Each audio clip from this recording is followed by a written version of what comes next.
तो नारायण, आज जो हम लोग एक चैप्टर कंप्लीट करने वाले हैं वो है कंट्रोल एंड कोऑर्डिनेशन।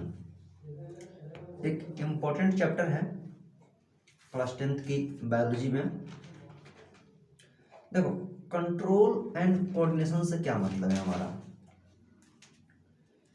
क्या आखिर कंट्रोल किसको करना है और कंट्रोल करना तो फिर कोऑर्डिनेशन की क्या जरूरत है। कंट्रोल हम लोग बॉडी के पार्ट्स को करते हैं। किसको करते हैं? बॉडी पार्ट्स को। अब ऐसा थोड़ी है कि भगवान हाथ दे दिए हैं तो जहां मन जहां जिसको मन जिसको मारते चलोगे। ऐसा करोगे तो फिर उसके पास भी तो हाथ है, फिर वो भी क्या करेगा, वो भी दम भर जाके कूट देगा। अगर भगवान पैर दिए हैं तो भर दिन चलते थोड़ी रहते हो जी, रुकते हो कभी ना कभी। इंक नहीं गिर रहा है।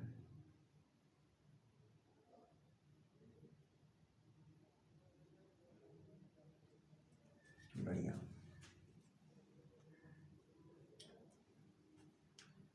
हाँ, तो देखो, जो कंट्रोल है, कंट्रोल का ये मतलब था कि जितने भी हमारे बॉडी पार्ट्स हैं, जितने हमारे बॉडी पार्ट्स थे उनका प्रॉपर रेगुलेशन। चैप्टर का नाम लिख लेते हैं कंट्रोल एंड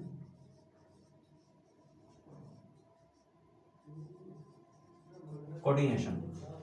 ठीक, जितने भी हमारे बॉडी पार्ट्स हैं उनका सही से काम करना क्या है, बहुत जरूरी है। अगर बॉडी पार्ट्स सही से काम नहीं करेंगे तो क्या हो जाएगा, बहुत प्रॉब्लम हो जाएगा। सपोजेट क्यों? क्योंकि टोपी पहले पहनेंगे, ठंड क्या है बहुत बढ़ गई है। देखो, कंट्रोल ये करना है कि सारे बॉडी पार्ट्स का रेगुलेशन जरूरी है। हाथ का सही से काम करना जरूरी है, दिमाग का भी सही से काम करना क्या है, बहुत जरूरी है, पैर का सही से काम करना बहुत जरूरी है, और फिलहाल तो अभी ठंड में दिमाग का काम करना बहुत जरूरी है। एग्जाम टाइम में जो सबसे पहले आपका साथ छोड़ेगा वो है आपका दिमाग। दिमाग तो घर ही पे छूट जाता है, बाद में हम लोग एग्जाम देने जाते हैं, अच्छा एग्जाम था, चलो चलो एग्जाम दे करके आते हैं। और कोऑर्डिनेशन का मतलब ये है कि सारे जो बॉडी पार्ट्स हैं क्या वो मिलजुल के काम कर रहा है कि नहीं कर रहा है। जैसे अगर मान लो कि हाथ और पैर का कोऑर्डिनेशन ना हो, हाथ पैर और आंख का कोऑर्डिनेशन अगर ना हो, तो मान लो कि तुम अगर फील्ड में मैच खेलने गए हो, गेंदा आ रहा है और पैर कह रहा है कि नहीं हम जइबे नहीं करेंगे, हाथ कह रहा है कि हम उठबे नहीं करेंगे, आंख कह रहा है कि हम उधर देखबे नहीं करेंगे, तो तीनों का जब तालमेल है ये नहीं है तो वो कैच होगा कहाँ से, वो तो छक्का चल जाएगा सीधे बॉल। तो बॉडी का कंट्रोल होना बहुत जरूरी है ताकि बॉडी क्या हो, अच्छे से काम सब कर सकें। कोऑर्डिनेशन इसलिए जरूरी है कि मिलजुल के सही से क्या कर सकें, काम कर सकें। तो देखो, जो भी हमारे बॉडी का कंट्रोल एंड कोऑर्डिनेशन है वो दो तरीके से होता है। कितने तरीके से है? दो तरीके से है। देखो, एक है नर्वस सिस्टम, एक क्या है, नर्वस सिस्टम है। जो दूसरा है वो है केमिकल सिस्टम बोल सकते हो, या फिर इसको बोलते हैं हार्मोनल सिस्टम। ठीक, फिलहाल अभी वन बाय वन करके हम लोग देखेंगे। देखो, जो नर्वस सिस्टम है, नर्वस सिस्टम का ये काम होता है कि बॉडी पार्ट्स से सारा मैसेज को भेजना। नर्वस सिस्टम का ये काम है कि सभी बॉडी पार्ट्स को मैसेज भेजना। सब बॉडी पार्ट्स मतलब हमारे पास हाथ है, पैर है और दिमाग भी है, साथ है मान लो कि अंदर पेट भी है, लीवर है, सभी बॉडी पार्ट्स को क्या करना, मैसेज भेजना, उनके एक्शंस को कंट्रोल करना, ये भी नर्वस सिस्टम का क्या है, काम है। अगर हम देखो, मैसेज भेजने का मतलब ही है या तो काम करो, या तो कर लिए हो तो बस अभी इतने पे ही क्या करो, रुक जाओ। ये दोनों ही क्या है, नर्वस सिस्टम का काम है कि सभी बॉडी पार्ट्स को मैसेज भेजना। और देखो, क्या सिर्फ मैसेज भेजने से हमारा काम चल जाएगा क्या, तो नहीं, मैसेज का सही समय पर पहुंचना भी जरूरी है। तो वैसे कौन कौन से बॉडी फंक्शंस हैं जिनको ये क्या करता है, कंट्रोल करता है नर्वस सिस्टम। पहली बात तो ये कि हमारा बॉडी पार्ट्स ऐसा नहीं कि हमेशा हम ही कमांड देते हैं, हम ऑर्डर दिए तो काम करेगा, नहीं ऑर्डर दिए तो नहीं काम करेगा। ऐसा थोड़ी है कि जब आप सो गए हैं तो हार्ट बीट को बोल दिया कि तुम अभी सुत जाओ, सुबह उठना तब तुम धड़कना। किडनी को बोल थोड़ी दिया अच्छा तुम रात में काम नहीं करना, तुम सिर्फ दिन में काम करना। या फिर दिमाग को थोड़ी बोल दिए हैं कि तुम आज रात को सो जाओ, 3 दिन बाद उठना फिर काम करना। ऐसा तो हम लोग बोलते नहीं है। जैसे देखो, हार्ट बीट कंटिन्यूअस क्या कर रहा है, एकदम धड़क रहा है, तो वो काम कर रहा है, वो नर्वस सिस्टम बेचारा क्या कर रहा है, उसको एकदम कह रहा है कि आदमी सोते चाहे जागे बैठे कुछ भी करे, तुमको अपना काम करना है कंटिन्यूअस। ऐसा थोड़ी है कि जब हम लोग सो जाते हैं तो ब्रीदिंग करना भूल जाते हैं, या फिर उसको रोक के बैठे हुए हैं कि नहीं अभी ना मतलब सांस नहीं लेना है, क्यों, क्योंकि ये बंदा सो रहा है, ये भी नहीं कर सकते हैं। सेंड्स एंड रिसीव मैसेजेस, ये भी नर्वस सिस्टम का काम है। जैसे देखो, मान लो कि जब हाथ सेक रहे हो, अब ठंड का टाइम है, हाथ सेक रहे हो, तो धीरे धीरे क्या होता है, ब्रेन को सिग्नल जाता है कि यहाँ से क्या मिल रही है, हमें गर्मी मिल रही है, तो ब्रेन वहां से सिग्नल क्या कर रहा है, ले रहा है। लेकिन जैसे ही एकदम बहुत ज्यादा गर्मी हो जाएगा तो ब्रेन फटाक से कहता है कि अरे जल्दी अब हाथ हटा लो तो हाथ जल जाएगा। पहले तो सिग्नल ले रहा था कि हाँ इतना ठीक है, इतना और गर्मी है और ठीक है, थोड़ा सा और गर्मी लो और ठीक है, थोड़ा सा और गर्मी लो और ठीक है। लेकिन जैसे ही ज्यादा गर्मी हो जाएगी तो ब्रेन कहा कि और ज्यादा ले लिया तो हाथ जल जाएगा। यानी कि सिग्नल रिसीव कर रहा है, मैसेज आगे भेज भी रहा है, इससे और ज्यादा पास जाएगा तो हाथ क्या हो जाएगा, जल जाएगा। उसके बाद और कौन से काम है जिनको कंट्रोल करता है, रिफ्लेक्स एक्शन।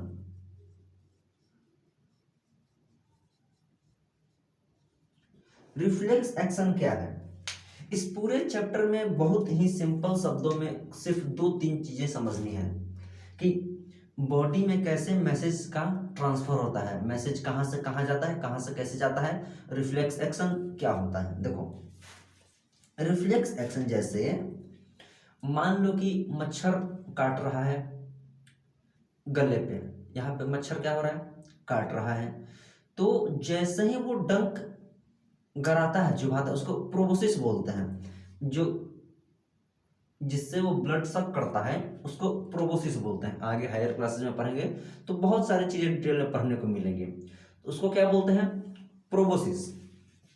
तो जैसे ही प्रोबोसिस इंसर्ट करता है तैसे एकदम लगता है कि कुछ सुई चुभा।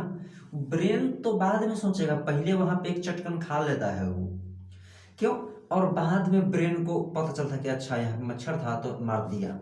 कभी कभी क्या होता है कि हमारे रिफ्लेक्स मतलब इतना तेज होता है कि हमारे हाथ से हमको ही क्या लग जाता है, चोट लग जाता है। ऐसा भी है कि मच्छर मरने गए और मार दिया तो यहाँ गला सूज गया, ऐसा भी होता है।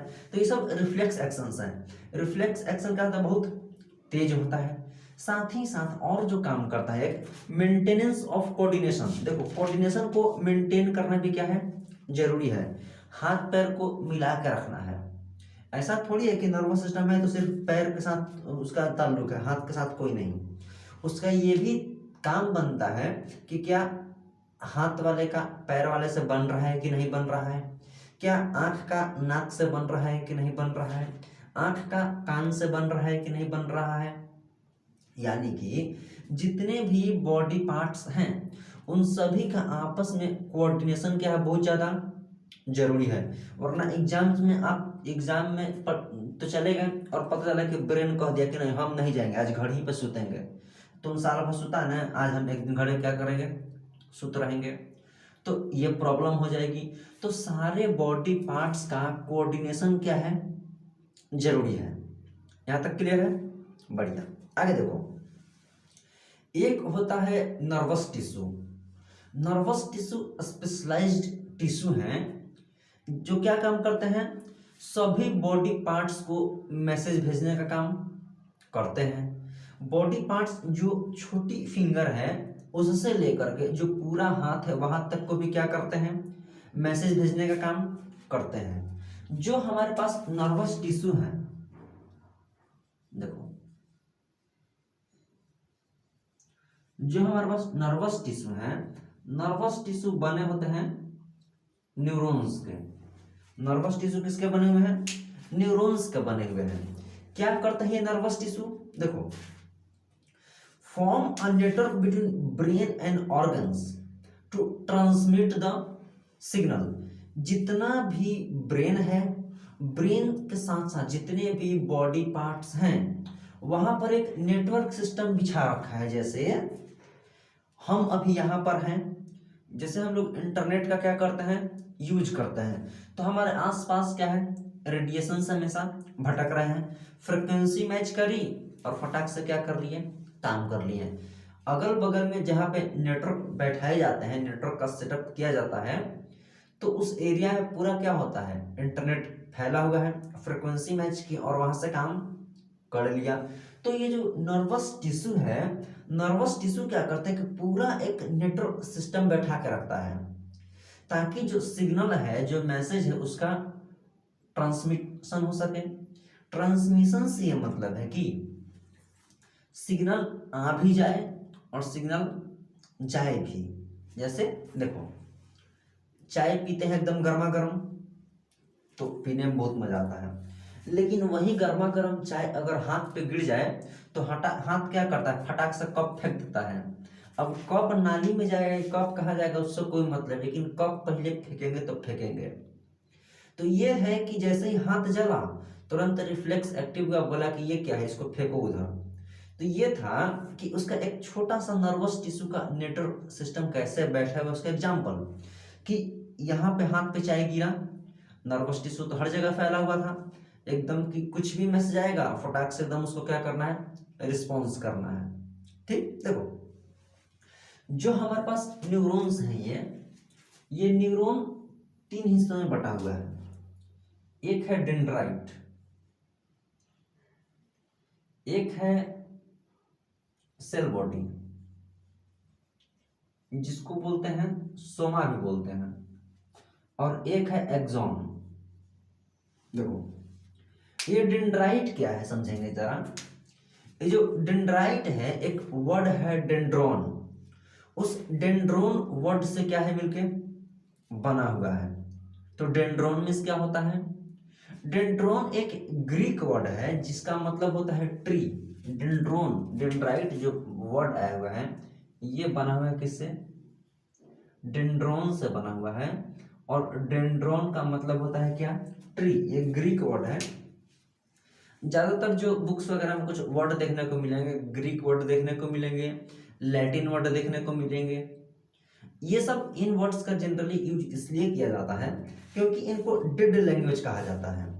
डेड लैंग्वेज मतलब इनमें शुरू से ही एकदम, देखो डेड लैंग्वेज किसको बोलेंगे, जो कुछ रिस्पॉन्स ना करे। तो इनको भी डेड लैंग्वेज इसीलिए कहा गया है क्योंकि शुरू से लेकर अब तक इनमें कुछ भी बदलाव नहीं हुआ है, इसीलिए इनको क्या कहा गया है, डेड लैंग्वेज कहा गया है। तो डेंड्राइट कहाँ से आया हुआ है, एक वर्ड है डेंड्रोन ग्रीक में जिसका मतलब होता है क्या, ट्री लाइक स्ट्रक्चर या फिर ट्री कुछ, तो उससे क्या बना हुआ है, डेंड्राइट बना हुआ है। देखो डेंड्राइट क्या है, जो हमारे न्यूरॉन थे, न्यूरॉन का एक्सटेंशन, न्यूरॉन का एक्सटेंशन ये ऐसा, न्यूरॉन का क्या है, एक्सटेंशन है।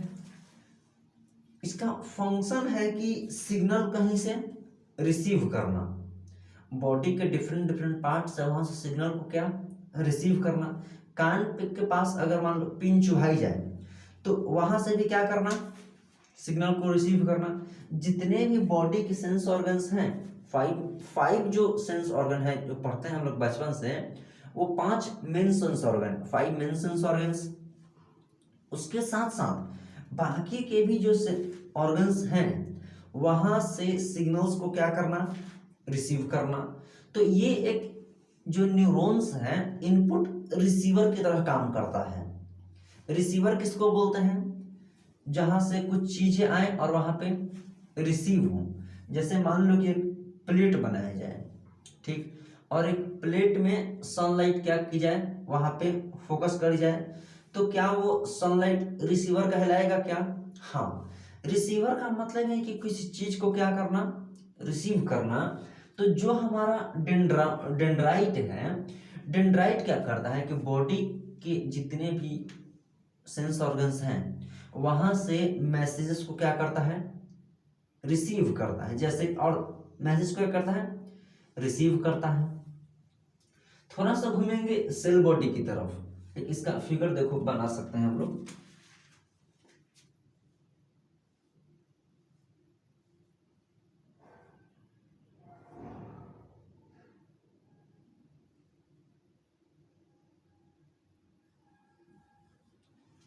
ऐसा थोड़ी एकदम हमेशा सीधे बनता है, सेल बॉडी है ऐसा।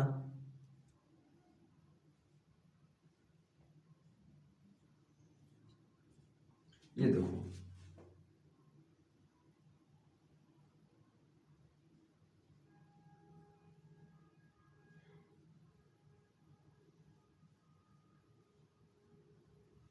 देखिए यहाँ पर बीच में एक न्यूक्लियस होता है। बीच में क्या होता है, न्यूक्लियस होता है। ये जो लंबा सा तिरंगी का तागा दिख रहा है, सपोज ये पतंग है, तो ये क्या है, उसका धागा है। इसी को क्या बोलते हैं, एक्सोन बोलते हैं। इसको क्या बोलते हैं, एक्सोन बोलते हैं। इसको बोलते हैं सेल बॉडी या फिर सोमा। यहां पर जो ये है एक्सोन टर्मिनल। क्या बोलते हैं, एक्सोन टर्मिनल। ये जो गोल गोल बना हुआ है इसको बोलते हैं साइनेप्स। इसको क्या बोलते हैं, साइनेप्स बोलते हैं। ये जो आगे तागा तागा दिख रहा है यहाँ पर छोटे छोटे निकले हुए, यही डेंड्राइट है, ड्रिल लाइक स्ट्रक्चर, ये डेंड्राइट है। ये क्या है, डेंड्राइट है। अब देखो, जैसे मान लो कि हाँ, ये था एक, मान लो कि न्यूरॉन्स का स्ट्रक्चर थोड़ा सा देख लेंगे। यहां पर आगे हम लोग बढ़ेंगे। जैसे सेल बॉडी में, सेल बॉडी का क्या काम है, सेल बॉडी न्यूरॉन्स का एक सेंट्रल पार्ट है। देखते हैं यहाँ पर ये क्या है, सेल बॉडी। यहाँ पे ये वाला क्या है, सेल बॉडी है। सेल बॉडी क्या है, एक न्यूरॉन्स का सेंट्रल पार्ट है और इसके पास एक है न्यूक्लियस। अब न्यूक्लियस जहां पे रहता है वहां पे वो अपना काम क्या करता है, करते रहता है। ये न्यूरॉन्स को जिंदा रहने में हेल्प करता है। वरना अगर न्यूक्लियस नहीं होगा, देखो हमारे बॉडी में जितने भी सेल्स हैं, हर सेल का अपना अपना क्या है, न्यूक्लियस है। उसी हिसाब से जो यहाँ पे सेल बॉडी है, इसके पास भी अपना एक क्या है, न्यूक्लियस है। ये क्या करता है कि उस न्यूरॉन्स को जिंदा रखने में हेल्प करता है। साथ ही साथ जो सिग्नल्स कहीं से आ रहे हैं उनको प्रोसेस करता है। प्रोसेस का मतलब क्या है, सिग्नल आया तो उसका वहां पे क्या हुआ, चेक हुआ, सिग्नल सही मिल रहा है कि नहीं मिल रहा है, फिर आगे ब्रेन को क्या किया जाएगा, पास किया जाएगा। जैसे देखो, मान लेते हैं कि सिग्नल आ रहा है कि पैर जल रहा है, पैर जल रहा है, लेकिन देखा कि अरे पैर तो बर्फ पर रख ले, फिर सिग्नल आ कहां से रहा है, सिग्नल फॉल्स है। ठंड एकदम भयंकर गिर रहा है और कहीं से सिग्नल आ रहा है कि इतना गर्मी है कि मन कर रहा है जाकर सोन में नहा लें। तो इस सेल बॉडी कहता है कि आए नींद में का सुतल है, बहरी इतना कड़ाके की ठंड है, कह रहा है गर्मी पड़ रहा है। सिग्नल का सही से चेक करना भी क्या है, बहुत जरूरी है। क्यों, क्योंकि जैसा सिग्नल आएगा ब्रेन वैसा ही कमांड आगे पास करता है। जैसे अगर मान लो कि सिग्नल मिला है कि पैर नीचे जल रहा है, तो उस हिसाब से ब्रेन कमांड देगा कि वहां से पैर क्या कर लो, हटा लो। तो सिग्नल सही है कि नहीं इसका वेरिफिकेशन भी क्या है, जरूरी है। तो जो सिग्नल डेंड्राइट से आया, जो सिग्नल, ये जो डेंड्राइट है सिग्नल उसके पास आया, वो किसके पास भेज दिया? सेल बॉडी के पास उसको प्रोसेसिंग हुआ। सेल बॉडी के पास न्यूक्लियस है, उसके बाद फिर एक्सॉन के पास उसको आगे भेज दिया गया। समझे? देखो इस सेल बॉडी का फंक्शन क्या है? सेल बॉडी का फंक्शन ये है कि न्यूरॉन्स, हाँ, एक तरीके का कम्युनिकेशन सेंटर की तरह क्या करता है, ये काम करता है एक्सॉन और डेंड्राइट के बीच। देखो ये डेंड्राइट है, ये क्या है? पतला पतला धागा जैसा क्या है? डेंड्राइट है। और ये क्या है यहाँ पर? ये सेल बॉडी है। क्या है? ये सेल बॉडी है। और ये क्या है? एक्सॉन है। तो एक्सॉन और डेंड्राइट के बीच, ये एक्सॉन हुआ, ये डेंड्राइट हुआ, इनके बीच जो कम्युनिकेशन का काम करता है वही करता है क्या? सेल बॉडी करता है। समझे? मूव करते हैं आगे एक्सॉन की तरफ। एक्सॉन भी एक न्यूरॉन का ही क्या है? पार्ट है। न्यूरॉन में 3 पार्ट देख रहे हैं हम लोग, एक डेंड्राइट, एक सेल बॉडी और एक एक्सॉन। एक्सॉन भी एक न्यूरॉन्स का ही क्या है? पार्ट है, जो कि सिग्नल को कैरी किया, जो सिग्नल आया उसको क्या किया? रखा वो, और सेल बॉडी से ऑर्गन को क्या किया? आगे फॉरवर्ड किया। ऑर्गन्स को क्या किया? आगे फॉरवर्ड किया। Carry signal from cell body, और आगे किसको करता है? ऑर्गन्स को फॉरवर्ड करता है। इन एक्सॉन के पास एक्सॉन टर्मिनल है। इन एक्सॉन के पास क्या? एक्सॉन टर्मिनल उसको बोलते हैं जहां पे एकदम जाके रुक गया हो। एक्सॉन के पास क्या है? एक्सॉन टर्मिनल है, और वहां से फिर जो सिग्नल आया है वो आगे दूसरे न्यूरॉन्स को या फिर इफेक्टर्स को पास कर रहे हैं। अब इफेक्टर क्या होता है? जैसे मान लो कि तुम जो फाइनली जो ऑर्गन काम करेगा, जो फाइनली जो ऑर्गन काम करेगा उसको बोलते हैं इफेक्टर। जैसे मसल एक इफेक्टर का काम करेगा, हाथ है हमारा इफेक्टर का काम करेगा। सिग्नल मिला कि चाय गर्म है तो एकदम सीधे फेंको, तो ये इफेक्टर फाइनली काम कौन किया? हाथ। हाथ ही तो ऐसे किया, तो उसको क्या बोलते हैं? इफेक्टर बोलते हैं। ठीक। एक्सॉन का काम क्या है? एक्सॉन का काम है rapid transmission of message. Rapid transmission क्यों जरूरी है? रैपिड ट्रांसमिशन इसलिए जरूरी है कि मान लेते हैं कि कुछ अब चल रहे हैं रास्ते पर, और नीचे कहीं से आग थोड़ा सा, कहीं ठंड के दिन में जल रहा था तो आग का टुकड़ा वहां पर आके छोटा सा क्या हो गया? रुक गया। अब उसमें पैर रख दिए। अब 10 मिनट रुकने के बाद दिमाग को मैसेज मिल रहा है कि नीचे लग रहा है कि कुछ गर्म जैसा है, तो दिमाग भी सोच रहा है। 2 दिन तक सोचा नहीं, 2 दिन तक बहुत लेट हो जाएगा, 1 घंटा तक सोचा, और सोचने के बाद करेगा अच्छा पैर हटाओ तो देखे क्या है, तो पैर हटाया, तब तक देख रहा है कि वहां नीचे तो पैर जल गया है। यानी कि मैसेजेस का आना और उसके तुरंत जो है मैसेज ट्रांसफर करना और उसमें तुरंत रिस्पॉन्स करना भी क्या है? बहुत ज्यादा जरूरी है। तो ये तभी होगा जब मैसेज का ट्रांसमिशन फास्ट हो। जितना जल्दी मैसेज आए उतना ही जल्दी मैसेज इधर से जाए। अभी के टाइम पे जैसे मान लो कि हम यहाँ पे खड़े हैं बिहार में, हमने फोन लगाया राजधानी। जब हम राजधानी फोन लगाएं तो क्या एकदम 1-to-1 इंटरेक्शन हो सकता है क्या? हाँ, हो सकता है। जितना जल्दी हम बात करें उतना ही जल्दी उधर से क्या होगा?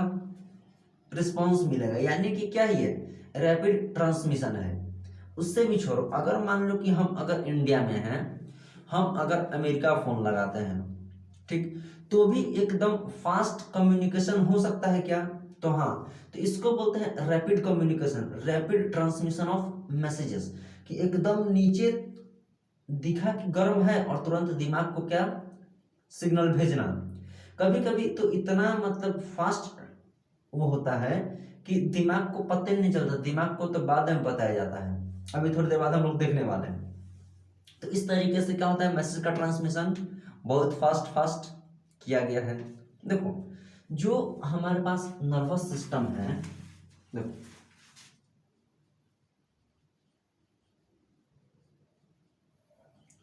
जो हमारे पास देखो, जो भी पढ़ाया जा रहा है उसको दिमाग में समझने का कोशिश करेंगे, क्योंकि साल भर तो नोट्स बनाए ही बनाए हैं। अब नोट्स बनाने का टाइम नहीं रह गया, तुरंत बोर्ड्स एग्जाम आने वाले हैं। सिर्फ चैप्टर्स को समझने पर ध्यान देंगे। एक बार जब समझ लेंगे तो एग्जाम्स में आसानी से लिख देंगे। हमारे पास तो कोई स्मार्ट बोर्ड है नहीं कि आपको एकदम मतलब पीपीटी पढ़ दिए और समझा दिए। मेरे पास सिर्फ कॉपी पे उसके सिर्फ टॉपिक्स लिखे हुए हैं। टॉपिक्स लिखा हुआ है तो समझाने में आसानी होती है, ताकि बच्चों का फ्लो न टूट जाए।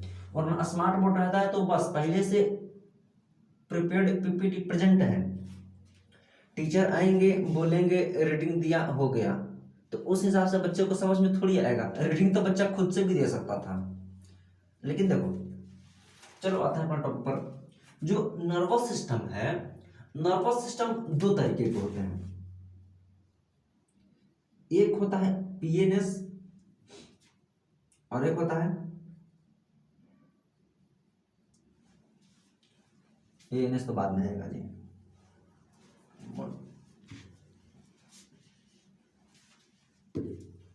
और एक होता है सीएनएस। पीएनएस क्या है और सीएनएस क्या है? ये कोई आईएवाईएस डिग्री नहीं है, आईएवाईएस से बहुत ऊपर की डिग्री है ये। ठीक, देखो पीएनएस क्या होता है? Peripheral nervous system. Peripheral nervous system क्या है? पेरिफेरी का मतलब होता है साइड में। पेरिफेरी का मतलब क्या होता है? साइड में। सेंट्रल का मतलब होता है बीच में। ये वर्ड ध्यान में रखेंगे कि जो सेंट्रल नर्वस सिस्टम है ये मेन है। जैसे कि सेंट्रल गवर्नमेंट है वो सेंट्रल में है, जितने भी स्टेट गवर्नमेंट्स हैं ये सभी क्या है? पेरिफेरी में है, यानी कि साइड में है। तो जो हमारे पास सेंट्रल नर्वस सिस्टम है ये हमारी बॉडी का मेन कंट्रोल सेंटर होता है। जो हमारे पास सेंट्रल नर्वस सिस्टम है ये मेन कंट्रोल है, main control system of our body. Main control system, ये जो लिखा हुआ है मेन कंट्रोल सिस्टम, अगर जब मेन कंट्रोल सिस्टम की बात आए और ब्रेन अगर नहीं आएगा तो फिर प्रॉब्लम हो जाएगी। यानी कि जो मेन कंट्रोल सिस्टम है उसमें एक है ब्रेन, उसमें क्या है? ब्रेन है, और उसमें एक क्या है? स्पाइनल कॉर्ड है। यानी कि देखो जो सीएनएस है, सीएनएस भी इसमें क्या क्या है? एक आपका ब्रेन है और एक है आपका स्पाइनल कॉर्ड। स्पाइनल कॉर्ड को जरा समझ लो लोकल लैंग्वेज में।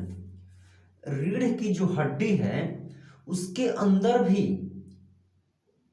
क्या है? मतलब नर्व्स फैले हुए हैं, उसी को बोला गया स्पाइनल कॉर्ड। स्पाइनल कॉर्ड का हिंदी में बोलते हैं रीढ़ की हड्डी। समझ गए? तो जो सीएनएस है, सीएनएस में दो हैं, एक ब्रेन है और एक क्या है? स्पाइनल कॉर्ड है। देखो जो हमारा ब्रेन है, ब्रेन को बॉडी का सुपर कंप्यूटर कह सकते हो, कि बॉडी में जो कुछ भी हो रहा है उसके बारे में ब्रेन को पता होता है, या फिर जो कुछ भी बॉडी में कंट्रोल चल रहा है उसका सभी काम क्या है? ब्रेन अच्छे से करता है। अच्छे से तो नहीं करता है, वरना एग्जाम में रिस्पॉन्स अच्छा मिलता। बढ़िया। तो एक ब्रेन हुआ यहाँ पर आराम से। जो आप सोच रहे हैं ब्रेन से ही तो सोचते हैं। जैसे मान लो कि एग्जाम में गए, कोई क्वेश्चन पेपर छूट गया, सॉरी कोई क्वेश्चन पेपर याद नहीं आ रहा है, तो कैसे करते हैं? ब्रेन से ही तो याद करने की कोशिश करते हैं।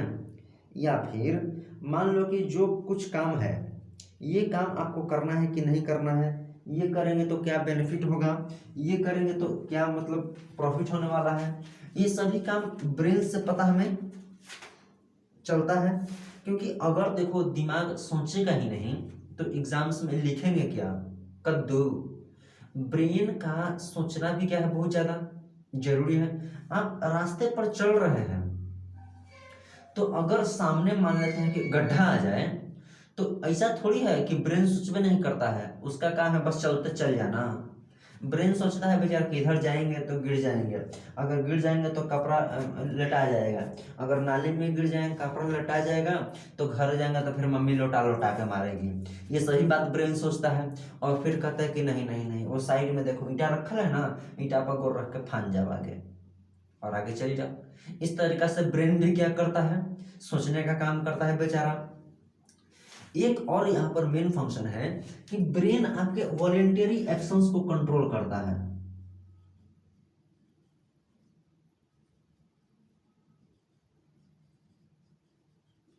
देखो वॉलेंटरी एक्शंस क्या होते हैं, जैसे मान लो कि एगो ग्रुप है, ठीक, और उस ग्रुप में कम से कम 20 लोग हैं, और वो 20 लोगों का एक मालिक है। तो वो मालिकवा क्या कहता है कि 20 गो वॉलेंटियर रखे हुए हैं, 10 गो अब मिल जाएगा ना तो 30 गो वॉलेंटियर हो जाएगा। वो जो वॉलेंटियर हैं, वॉलेंटियर उसके इशारे पर काम करते हैं। तो ब्रेन वो सारे काम करता है जो वॉलेंटरी एक्शन है, सिर्फ उनको कंट्रोल करता है। मतलब जैसे चल रहे हैं, ये मेरे कंट्रोल में है कि हम अभी आगे जाएंगे कि नहीं जाएंगे, ठीक, हम अभी लिखेंगे कि नहीं लिखेंगे ये मेरे कंट्रोल में है। एग्जाम्स में हम बैठे हैं, हम लिखेंगे कि नहीं लिखेंगे मेरा मन है। मास्टर पास करेगा कि नहीं करेगा उसका मन है, उसके पूरे पूरे कंट्रोल में है वो काम। हमको स्कूल जाना है, हम दौड़ के जाएंगे कि पैदल जाएंगे, ये मेरे क्या है, कंट्रोल में है, बशर्ते स्कूल लेट नहीं हो रहा हो, नहीं तो फिर मतलब बहुत खराब हो जाएगा, है ना। मान लो कि हम बात कर रहे हैं किसी से, मान लो कोई सामने चेयर में बैठा हुआ है, हम बात कर रहे हैं उससे, ठीक, तो हम क्या बोलेंगे ये मेरे कंट्रोल में है। यानी कि वो सारे काम जो हमारे कंट्रोल में है उसको वॉलेंटरी एक्शंस बोलते हैं। तो ब्रेन सारे वॉलेंटरी एक्शन को क्या करता है, कंट्रोल करता है। ब्रेन में भी आगे 3 पार्ट है। जैसे देखो हमारे पास जो ब्रेन है, यहाँ पर ये वाला जो ब्रेन है, ब्रेन का 3 पार्ट है। एक होता है फोर ब्रेन, एक होता है मिड ब्रेन, और एक होता है हाइंड ब्रेन। ये 3 ब्रेन में क्या है, पार्ट है।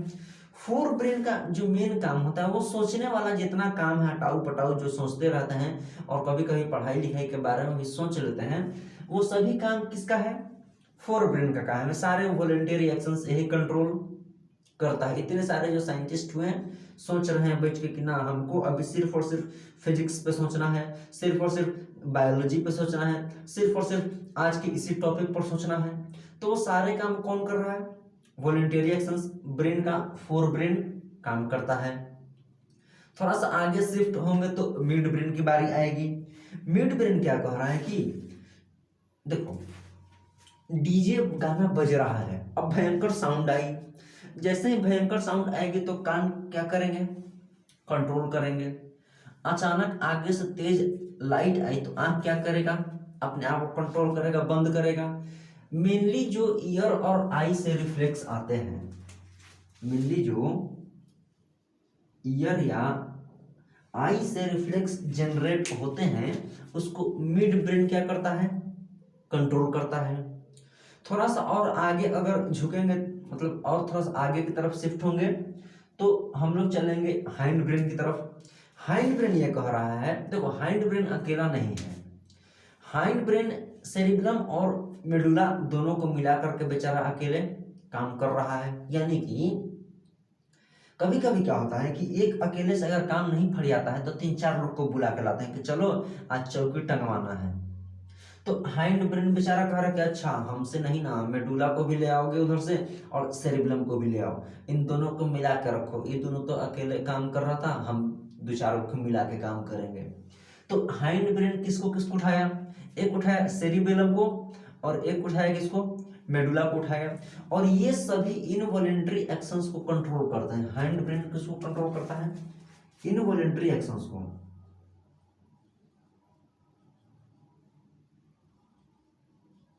Control involuntary actions. तो वापस से अपने उसी ग्रुप को बुलाते हैं, जो 20 लोगों का ग्रुप था उसमें से कुछ कुछ ऐसा एक होता है जो नहीं कहता है कि चचा विधायक हैं हमारे, नहीं नहीं फूफा हमारे पंचायत फुलेरा पंचायत के सचिव हैं, ऐसा भी होता है। तो यहाँ पे एक चचा विधायक है वाला सीन आ गया।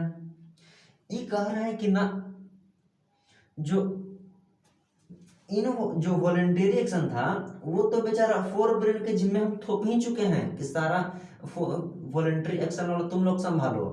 अब आते हैं इनवॉलंटरी एक्शंस पे।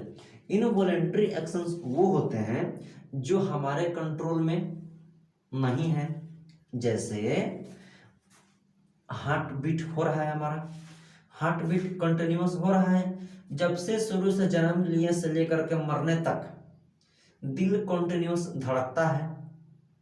ऐसा तो नहीं है कि किसी और के लिए धड़क रहा है, बेचारा दिल है, धड़कना बॉडी के लिए है उसको, तो बॉडी के लिए दिल क्या हो रहा है, धड़क रहा है, और ये कंटिन्यूअस बीट कर रहा है जब से आपका जन्म हुआ से लेकर के जब तक आप शमशान घाट नहीं पहुंच जाएंगे तब तक दिल धड़केगा ही धड़केगा, है ना। उसके बीच अगर धड़कना बंद कर दिया, जैसे ही दिल धड़कना बंद हुआ कि कढ़ाई में पूरी छनाया, है ना, तो जितने भी इनवॉलेंट्री एक्शंस हैं वो सभी हैंड ब्रेन कंट्रोल करता है दिल का धड़कना।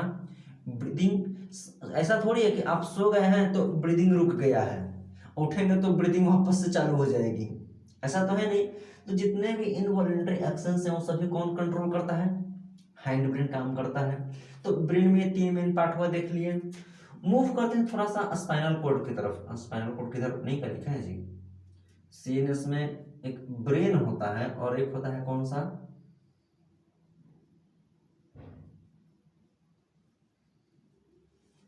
Spinal cord. देखो ब्रेन डिसीजन आप कर लेता है कुछ भी कि क्या सही है और क्या गलत है। एग्जामिनेशन में अगर मान लेते हैं क्वेश्चन दे दिया कि 2+2 क्या होता है, तो ब्रेन ने डिसीजन लिया हुआ है कि 4 लिया हुआ है, ब्रेन ने डिसीजन लिया कि 4, और पता चला कि हाथ लिख रहा है 7 वहां पे, ब्रेन ने सोचा कि 3 2 6 होता है, ब्रेन वहां पे 36 लिख रहा है, तो इस हिसाब से क्या हो जाएगा, गड़बड़ हो जाएगा। ब्रेन ने जो डिसीजन लिया, हाथ को वही मैसेज क्या होना चाहिए, मिलना चाहिए। तो ब्रेन का लिया हुआ डिसीजन बॉडी पार्ट्स तक जो पहुंचाने का काम करता है वो आपका करता है स्पाइनल कॉर्ड।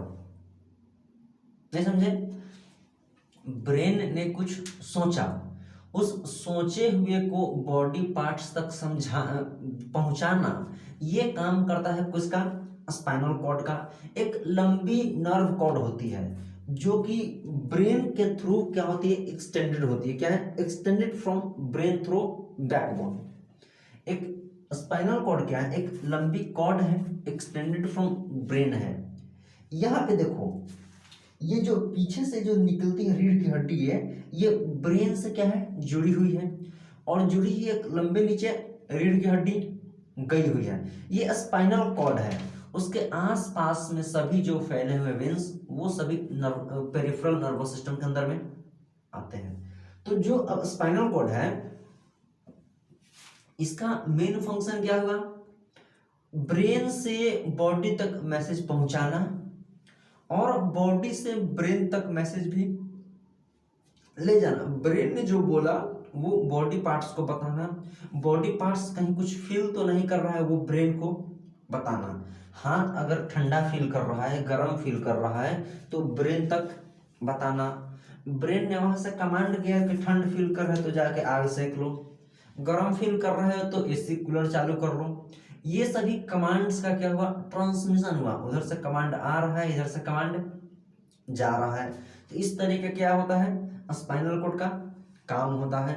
ये सभी रिफ्लेक्स एक्शन को क्या करते हैं, कंट्रोल करते हैं। रिफ्लेक्स एक्शन क्या होता है, वही कि ब्रेन को बाद में पता चलेगा पहले काम हो जाएगा, ये सभी क्या है, रिफ्लेक्स एक्शन है।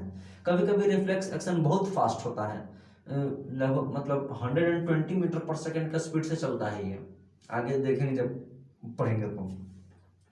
मूव करते हैं, देखो हाँ, तो सीएनएस में यही था, एक ब्रेन और एक स्पाइनल कॉर्ड। देखो यहाँ पे स्पाइनल कॉर्ड लिखे हुए थे। मूव करते हैं पीएनएस की तरफ। ये हमारा है पेरिफेरल नर्वस सिस्टम।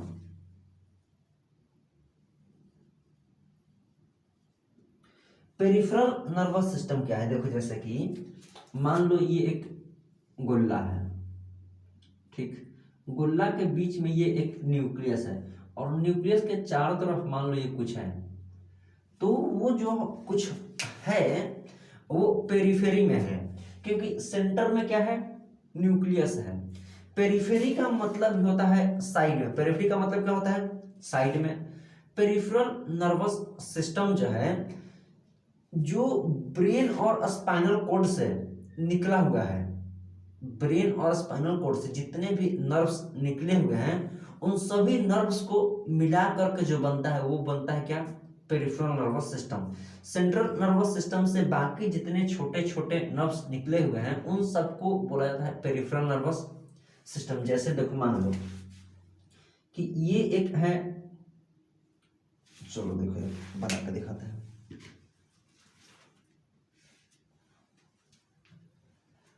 मान लो ये एक दिमाग है आदमी का, और ये कहाँ क्या आया, ये आया एक सेंट्रल नर्वस सिस्टम। मान लो कि ये क्या लिख देते हैं ना, तो फिर बाद में कंफ्यूज हो जाएगा दोस्तों। ये ब्रेन है और ये है सीएनएस। अब इससे जो निकला हुआ है ये होता है पीएनएस। यानी कि जो सेंट्रल नर्वस सिस्टम है और जो ब्रेन है उससे निकला हुआ जो भी साइड वेन्स हैं, साइड नर्व्स हैं, वो जब इधर उधर फैला हुआ है तो वो उसको क्या बोलते हैं, peripheral nervous system. Peripheral nervous system क्या कर रहे हैं, जितने भी बॉडी पार्ट्स हैं, डिफरेंट डिफरेंट बॉडी पार्ट्स हैं, उन सभी तक क्या करता है, ये कनेक्ट करने का काम किसका है, पेरिफेरल नर्वस सिस्टम का। जो सेंस ऑर्गन्स से मैसेज आया उसको सेंट्रल नर्वस सिस्टम तक क्या करना है, पहुंचाना है। पैर के पास अगर कुछ फील हुआ तो अगर वो मैसेज सेंट्रल नर्वस सिस्टम तक पहुंचाना है तो इस बीच में जो मीडिएटर का काम करेगा वो करता है पेरिफेरल नर्वस सिस्टम, ठीक। सेंट्रल नर्वस सिस्टम डायरेक्टली हाथ से तो जुड़ा हुआ नहीं है, हाथ और सेंट्रल नर्वस सिस्टम के बीच में पेरिफेरल नर्वस सिस्टम क्या है, जुड़ा हुआ है। जैसे कि देखो यहाँ पर ये है सीएनएस, ठीक, और ये है बॉडी पार्ट। बॉडी पार्ट कुछ भी हो सकता है, तो इन दोनों के बीच जो कनेक्ट करेगा वो काम किसका होता है, पीएनएस का। किसका काम होता है, पीएनएस का। यानी कि बॉडी पार्ट्स और सीएनएस को आपस में कनेक्ट कौन कर रहा है, आपका पेरिफेरल नर्वस सिस्टम कंट्रोल करता है। आगे देखो, और जो सेंट्रल नर्वस सिस्टम है वो ग्लैंड्स वगैरह हो गए, जितने मस्कुलर इफेक्टर्स हो गए, उन सभी को क्या करता है, ये मैसेज भेजता है और वहां से मैसेज लेता है। देखो अगर थोड़ा सा और आगे मूव करेंगे तो जो हमारा पीएनएस है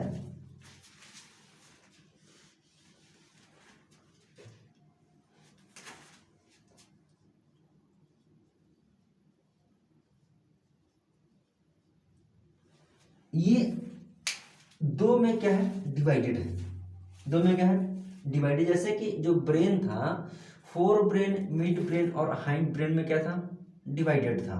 वैसे ही जो हमारा पेरिफेरल नर्वस सिस्टम है वो दो में क्या है,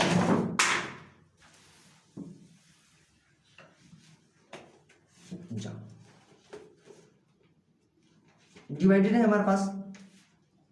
दो में डिवाइडेड है, क्या हुआ, एक जो हमारे पास एसएनएस है ये है सोमैटिक नर्वस सिस्टम, और जो एएनएस है ये है ऑटोनॉमिक नर्वस सिस्टम। ध्यान रखेंगे, ये जो एसएनएस है ये सोमैटिक नर्वस सिस्टम है, और जो एएनएस है, एएनएस क्या है, ऑटोनॉमिक नर्वस सिस्टम है। सोमैटिक नर्वस सिस्टम सभी जो वॉलेंटरी एक्शंस हैं उनको कंट्रोल करता है। सोमैटिक वाले क्या करते हैं, वॉलेंटरी एक्शंस को कंट्रोल करता है। ये ऑटोनॉमिक वाला है, ये इनवॉलेंटरी एक्शंस को कंट्रोल करता है, ठीक। वॉलंटरी और इनवॉलंटरी में आप कंफ्यूज नहीं होंगे। वॉलंटरी वो सारे एक्शंस हैं जो कि हमारे क्या है, वश में है। इनवॉलंटरी एक्शंस वो सभी एक्शन हैं जिनको कि जो हमारा बात नहीं सुनते हैं। जो हमारा बात सुन रहे हैं वो सभी वॉलंटरी एक्शन के अंदर में आते हैं।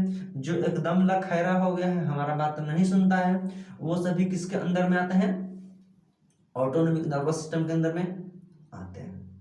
समझे? चलो देखो, अब चलते हैं अपना नेक्स्ट टॉपिक जो है रिफ्लेक्स एक्शन।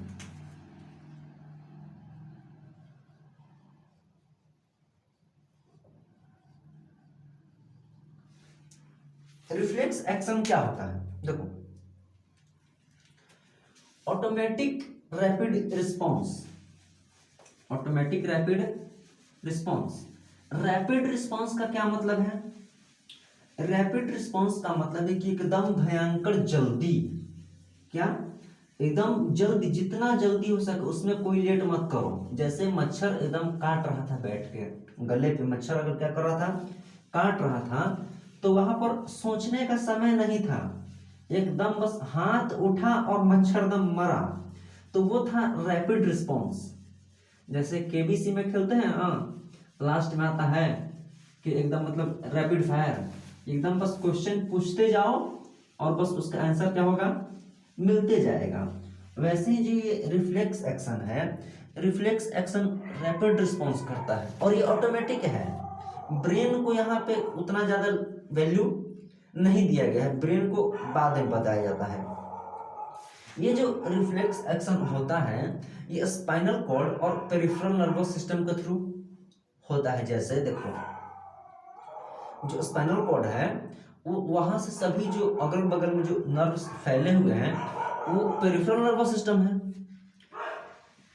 ये रहते कुतवा बोल रहा है। जो पेरिफेरल नर्वस सिस्टम है वो और स्पाइनल कॉर्ड मिलकर इस रिफ्लेक्स एक्शन को क्या करता है, अंजाम देता है बेचारा। जैसे ही पेरिफेरल नर्वस सिस्टम को कुछ मिला तो वो क्या करता है, स्पाइनल कॉर्ड को मैसेज भेजता है। स्पाइनल कॉर्ड सोचता है कि अच्छा ब्रेन तक जाएगा तब तक लेट हो जाएगा, पहले इधर काम कर दो, बाद में ब्रेन को क्या करेंगे, बताने जाएंगे। जैसे क्या बताएं, हाँ चलो, हाथ जब जल रहा है आग से तो फटाक से हाथ हट जाएगा, ब्रेन को उस टाइम पे इन्फॉर्म थोड़ी करने जाएंगे कि अरे सुपर कंप्यूटर हमारे बॉडी के देखो ना हाथ वहां पे जल रहा है, तो अगर तुम्हारा कुछ ऑर्डर वगैरह मिले तो हाथ हटा ले क्या, तो ब्रेन क्या है कि जल रहा है, ढेर जल रहा है, अच्छा देख लो अगर ज्यादा जल रहा है तो हटा लो, तब तक तो हाथ जल जाएगा। तो इस तरीका का रिस्पॉन्स अगर मिलेगा तो बॉडी का कल्याण हो जाएगा, है कि नहीं। तो यहाँ पे यह था कि एकदम मतलब जितना जल्दी उस रिस्पॉन्स को अप्लाई करो और वहां से क्या हो सको, हटो। रिफ्लेक्स एक्शन का हमारे लाइफ में बहुत काम है। जैसे हमारे लिए प्रोटेक्शन प्रोवाइड करवाता है, सुरक्षा हमें प्रोवाइड करवा रहा है। अगर टाइम पे अगर रिस्पॉन्स नहीं करेगा तो हाथ क्या हो जाएगा, जल जाएगा। अगर क्विक रिस्पॉन्स हम नहीं करेंगे तो हमें क्या हो जाएगा, घाटा हो जाएगा। देखो मान लो कि गर्मी चाहे ठंड, कोई ऑब्जेक्ट है हॉट या कोल्ड, ठीक, उससे हमारा जो सेंस ऑर्गन है वो स्टिमुलस लिया, सेंस ऑर्गन को क्या मिला, स्टिमुलस मिला। तो जो स्टिमुलस मिला वो आगे किसको मिलेगा, पेरिफेरल नर्वस सिस्टम को मिलेगा, ठीक। पेरिफेरल नर्वस सिस्टम फिर किसको भेजेगा, आगे स्पाइनल कॉर्ड को भेजेगा। और स्पाइनल कॉर्ड किससे जुड़ा हुआ है, मसल्स वगैरह से, मसल वगैरह से जुड़ा हुआ है, और फिर आगे जा करके इफेक्टर पे काम करेगा, या फिर एक्शन जो होना है उसको क्या करेगा, काम करेगा। यानी कि देखो जो स्पाइनल कॉर्ड है हमारा, स्पाइनल कॉर्ड से जो रीढ़ की हड्डी है, रीढ़ की हड्डी से ही छोटे छोटे छोटे छोटे क्या निकले हुए, नर्व्स निकले हुए हैं, वो सभी मिलकर के बनते हैं पेरिफेरल नर्वस सिस्टम। और जैसे ही कुछ हुआ तो मसल को इफेक्टर को ऑर्डर मिला कि हाथ हटाओ पैर हटाओ नहीं तो जल उल जाएगा, तो वो क्या करता है, वहां से काम करता है। और जब काम हो गया तो ब्रेन को बाद में क्या किया जाता है, इन्फॉर्म किया जाता है। क्यों? जैसे देखो, घर में अगर कुछ काम हो रहा है, अगर घर का कोई गार्जियन है तो भले उसको काम के ड्यूरेशन में उसको पता नहीं चला, लेकिन जब एक बार काम हो जाए तो गार्जियन को इन्फॉर्म किया जाता है। गार्जियन को इन्फॉर्म इसलिए किया जाता है ताकि वो अवेयर तो कम से कम हो सके, उसको क्या लग सके, पता कम से कम लग सके। देखो, अगर पता नहीं लगेगा तो फिर इससे प्रॉब्लम हो जाएगी।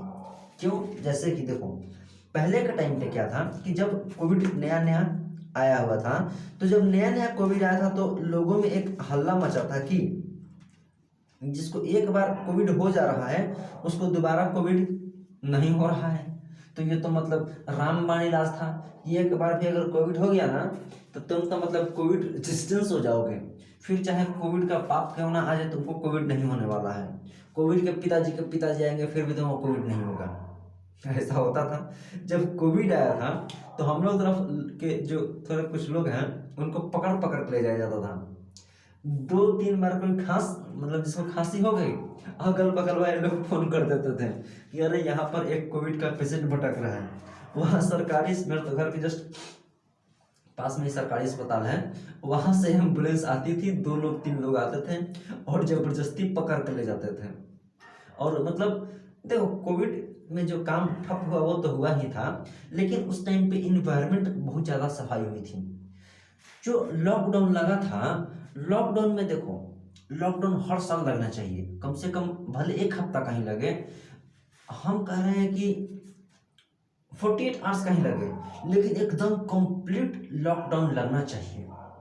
कंप्लीट लॉकडाउन जब लगता है एकदम पूरा एकदम काम बंद तो बंद, सब कुछ एकदम स्टॉप तो स्टॉप, उससे क्या होता है कि नेचर को हील करने में आसानी होती है। आसपास इतना अभी जो इन्वायरमेंट है, गंदगी हो रखी है, इससे भी क्या मिलता है हमें, थोड़ा यही मिलता है कि चलो कुछ कम से कम 48 घंटा तो कुछ बंद होगा। यानी कि जो लॉकडाउन लगा था 2 साल के लिए, जो कोविड के टाइम पे, उस टाइम पे तो अलग ही लेवल था।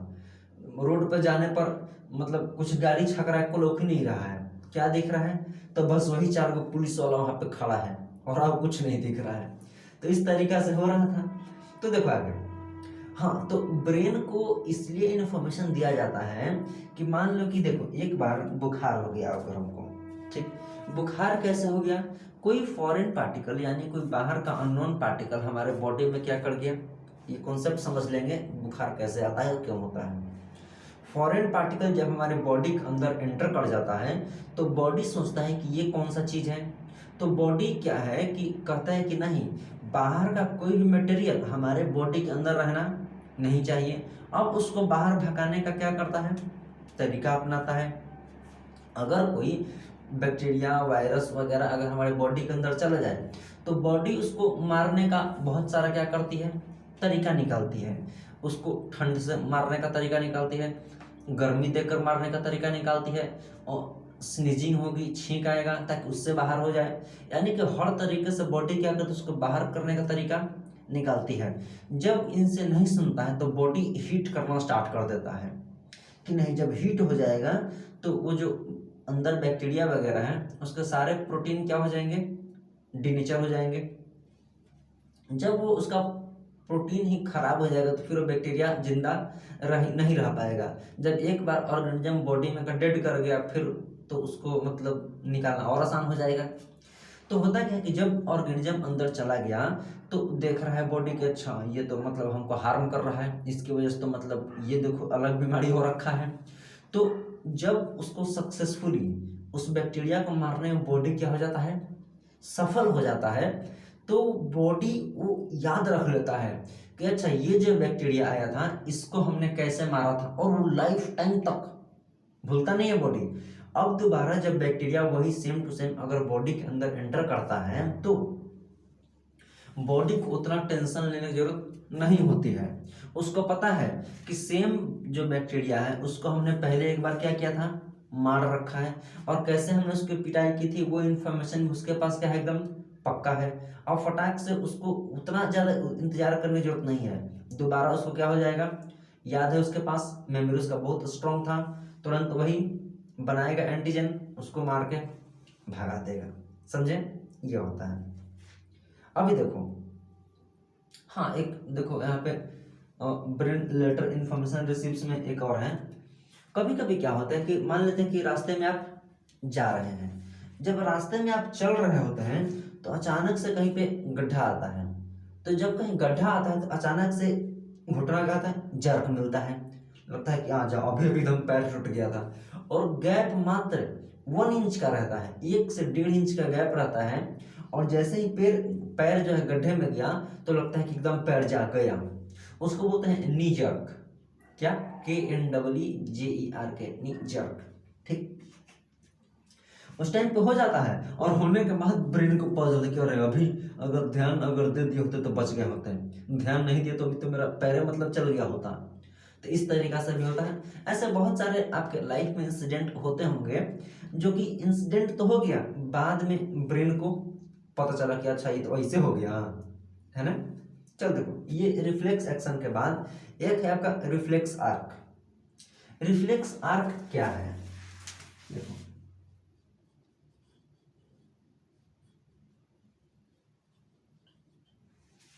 रिफ्लेक्स एक्शन का कंप्लीट पाथवे को ही क्या बोला गया है, रिफ्लेक्स आर्क बोला गया है। जैसे देखो, हमारे पास है रिसेप्टर, किस तरीके से सिग्नल हमारे बॉडी तक पहुंच रहे हैं। हमारे पास है रिसेप्टर। रिसेप्टर किसको बोला गया है, बॉडी का हर वो एक सेंस ऑर्गन जो किसी चीज को क्या कर रहा है, फील कर रहा है, वो रिसेप्टर कहलाएगा। जैसे फिंगर्स हैं, आपके रिसेप्टर्स का काम करेंगे। आईज, नोज, ईयर, टंग। टंग तो सबसे भयंकर वाला रिसेप्टर है। तीखा डालो रिस्पॉन्स करेगा, मीठा डालो रिस्पॉन्स करेगा, सॉल्टी डालो रिस्पॉन्स करेगा। मतलब कोई भी टेस्ट डालो, बीटर, सावर, कुछ भी टेस्ट रखो, वो क्या करता है, रिस्पॉन्स करता है। तो रिफ्लेक्स आर्क वो है कि जितने भी रिफ्लेक्स एक्शन है उसका कंप्लीट पाथवे किस तरीके से है, वो क्या कहलाता है, रिफ्लेक्स आर्क कहलाएगा। जैसे देखो, पहले रिसेप्टर्स क्या करेंगे, वो मैसेज उनके पास पहुंचेगा। मान लेते हैं कि एकदम आग लगा हुआ है, वहीं पे मेटल है, एक हॉट ऑब्जेक्ट है, उसको आप क्या किए, टच किए, तो आपने क्या किया, वहां से इंफॉर्मेशन रिसीव किया कि ये क्या है, गर्म है। जैसे ही वो स्टिमुलस क्या किया, आपने डिटेक्ट किया कि अच्छा यहाँ पे तो गर्म मिला, तो वैसे ही सेंसरी न्यूरॉन्स को क्या करेगा, पता चलेगा। सिग्नल मिला तो रिसेप्टर्स आगे किसको भेज देंगे, फिर स्पाइनल कॉर्ड को भेजेंगे। स्पाइनल कॉर्ड फिर क्या करेगा, मोटर न्यूरॉन को भेज देगा। यहाँ पर जो सिग्नल है, स्पाइनल कॉर्ड जब मोटर न्यूरॉन्स को भेजता है तो वहां पे पहले यहाँ पे ब्रेन को पता भी नहीं चलेगा, ब्रेन को तो बाद में पता चलेगा। और फिर मोटर न्यूरॉन जो है आगे इफेक्टर को कह देता है कि हाथ पैर वगैरह जो काम करना है क्या करो, करो सही से। यानी कि देखो,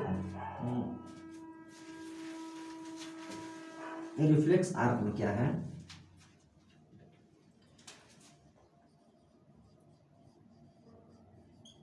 पहले जाएगा रिसेप्टर को, जो यहाँ पर स्किन वगैरह है, स्किन से आप टच कर रहे हैं, कुछ भी हॉट हो कोल्ड हो कोई भी चीज आप उसको टच किए, तो जब रिसेप्टर्स को पता चला तो उसके बाद ये गया कहां पर, सेंसरी न्यूरॉन के पास। सेंसरी न्यूरॉन के पास से फिर कहां गया, स्पाइनल कॉर्ड के पास। स्पाइनल कॉर्ड के पास से फिर जब ये मोटर न्यूरॉन पे जंप करता है तो यहाँ पर ब्रेन को भी पता नहीं चलता है, यानी कि स्पाइनल कॉर्ड से फिर किसके पास गया, ये मोटर न्यूरॉन के पास से फिर जाकर के ये इफेक्टर के पास काम करेगा। कोई छूट तो नहीं रहा है, नहीं। स्पाइनल कॉर्ड से मोटर न्यूरॉन के पास जाएगा यहाँ पर without involvement of brain. Motor देखो, हाँ क्या है, स्पाइनल कॉर्ड से जब मोटर न्यूरॉन के पास जब वो सिग्नल या जो मैसेज है जब जंप करता है तो उस बीच में यहाँ पर ब्रेन का वहां पर इन्वॉल्वमेंट अभी नहीं किया गया है, ब्रेन को बाद में पता चलेगा जब वहां पे काम क्या हो जाएगा, हो जाएगा। तो इस तरीके से क्या होता है, इफेक्टर्स यहाँ पर काम कर रहे हैं। ठीक, चलो नेक्स्ट जो एक टॉपिक है वो है कोऑर्डिनेशन इन एनिमल। हम ह्यूमन बींग्स क्या हैं, we all human beings are animal, है कि नहीं। थोड़े से एडवांस वाले हैं। एडवांस क्या है, एडवांस का नाम पे तो खाली हम लोग बर्बादी किए हुए हैं, है ना। देखो एक है कोऑर्डिनेशन इन एनिमल,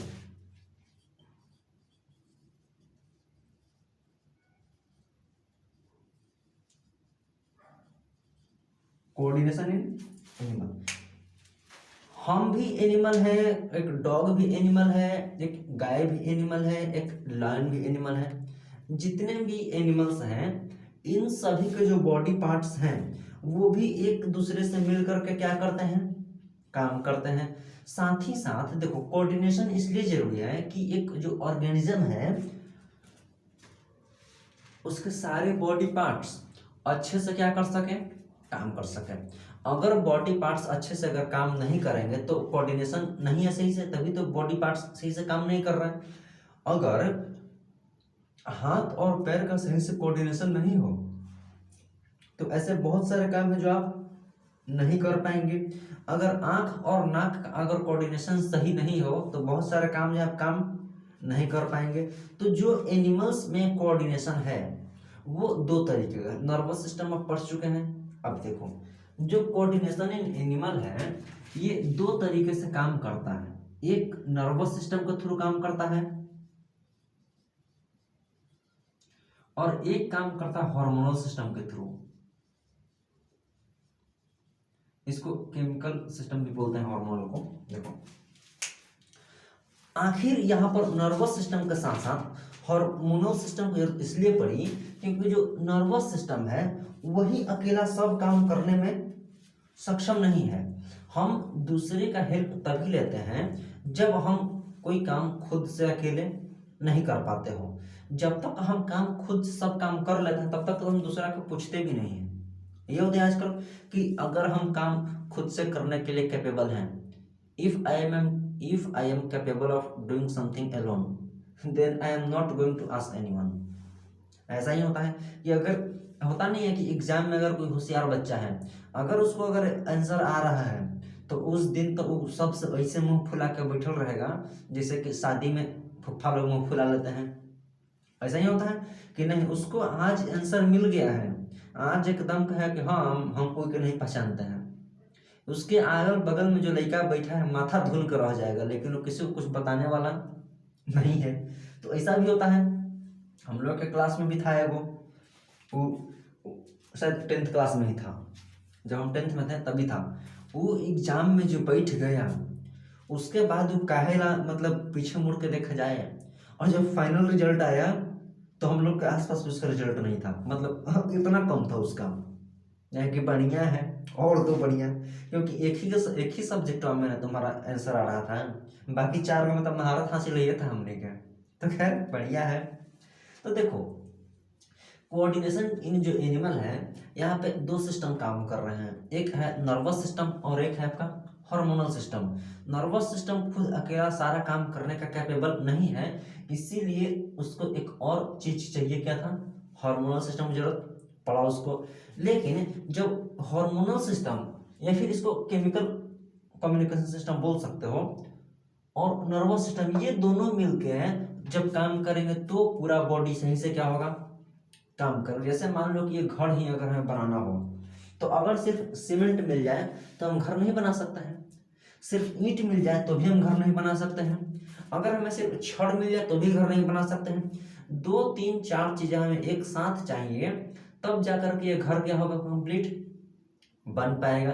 वैसे ही सिर्फ नर्वस सिस्टम से काम नहीं चलेगा, केमिकल कम्युनिकेशन सिस्टम भी क्या होना चाहिए, जरूरी होना चाहिए। देखो थोड़ा सा अभी हार्मोन वगैरह बाद में देखेंगे, हार्मोन से पहले यहाँ पर जो देखना है हमें वो है नर्व इम्पल्स। नर्व इम्पल्स क्या होते हैं, इम्पल्स इलेक्ट्रिक इम्पल्स यहाँ पे जनरली कहा गया है कि जो नर्व इम्पल्स है ये एक इलेक्ट्रिक सिग्नल है जो कि न्यूरॉन्स के थ्रू बॉडी में ट्रेवल करता है। क्या है इम्पल्स, एक इलेक्ट्रिक सिग्नल है जो कि न्यूरॉन्स के थ्रू हमारे बॉडी में क्या करता है, ट्रेवल करता है। अब आप तो जानते ही हैं कि बिजली कितनी तेज चलती है। वहां पे जो पावर हाउस है, हम लोग का पावर हाउस यहीं पे बगल में ही है, मेरे घर के आसपास में ही सब चीज है। पुलिस स्टेशन बस 2 मिनट में पुलिस स्टेशन आ जाएगा, गवर्नमेंट हॉस्पिटल 2 मिनट में है, रेलवे स्टेशन 2 मिनट के पीछे है, पोस्ट ऑफिस बस यहीं पे है, नदी घर के बगले में है, सब कुछ मतलब घर के ऐसे पास में है ना। तो देखो यहाँ पर जो इलेक्ट्रिक इम्पल्सेज हैं, तो इलेक्ट्रिसिटी तो जानबे करते हो कितना फास्ट एकदम ट्रेवल करता है। तो यहाँ पर भी मैसेज का क्या होगा, कम्युनिकेशन एकदम फास्ट होगा। सारे बॉडी पार्ट्स में क्या करते हैं, मैसेज भेजते हैं। जो आपका बुक है वो जो कंट्रोल एंड कोऑर्डिनेशन का, उसमें एक एक एग्जाम्पल हर जगह भर दिया है।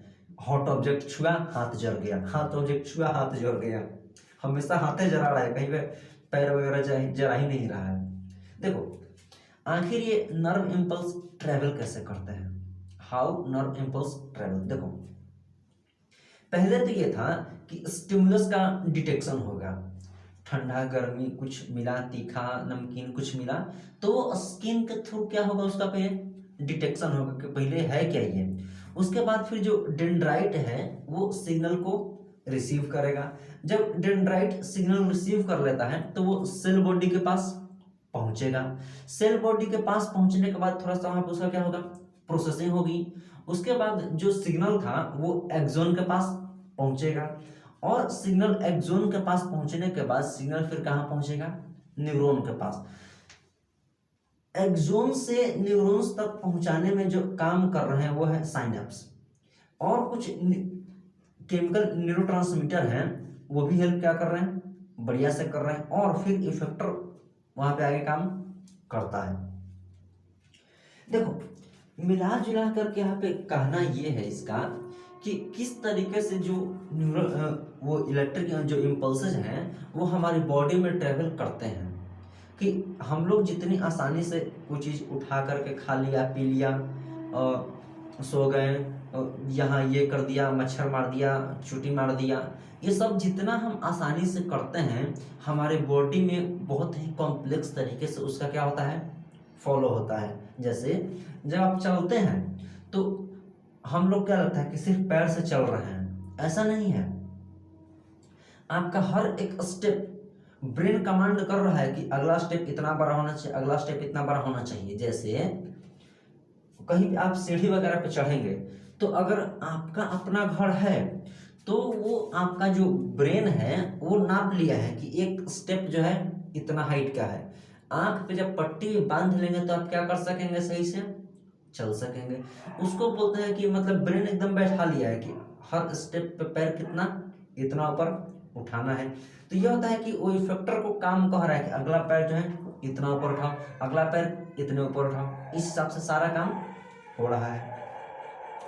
इलेक्ट्रिक इम्पल्स है जो कि इतना स्पीड चल, देखो हमारी बॉडी कितनी बड़ी है, मुश्किल से 1.5 मीटर इतना ही बड़ा है, 120 मीटर पर सेकेंड के स्पीड से इम्पल्स ट्रेवल कर रही है। सोचो कितना फास्ट है। तभी तो एकदम मच्छर अभी उठा और एकदम पहले मारा पहले उसको।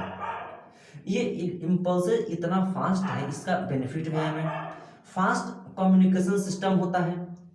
फास्ट कम्युनिकेशन सिस्टम किसके बीच में, हमारे और मतलब बादल जी के बीच में थोड़ी फास्ट कम्युनिकेशन सिस्टम करना है। हमारे बॉडी के जो ब्रेन है, ऑर्गन्स हैं, स्पाइनल कॉर्ड्स हैं, इनके बीच में फास्ट केमिकल कम्युनिकेशन सिस्टम होना चाहिए। क्योंकि फास्ट अगर कम्युनिकेशन सिस्टम होगा तो ही हम चीज़ों को जल्दी क्या कर पाएंगे, रिस्पॉन्स कर पाएंगे, वैसा हम रिजल्ट दे पाएंगे। जो हमारे पास कुछ केमिकल न्यूरोट्रांसमीटर हैं जो आपको सिलेबस में थोड़ा सा पढ़ना है, एक है एसिटाइलकोलिन। देखो जो क्या है,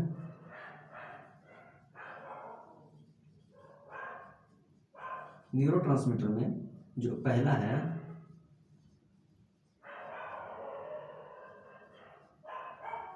एसिटाइलकोलिन, क्या कर रहा है, ये आपका मसल कॉन्ट्रैक्शन में हेल्प करता है।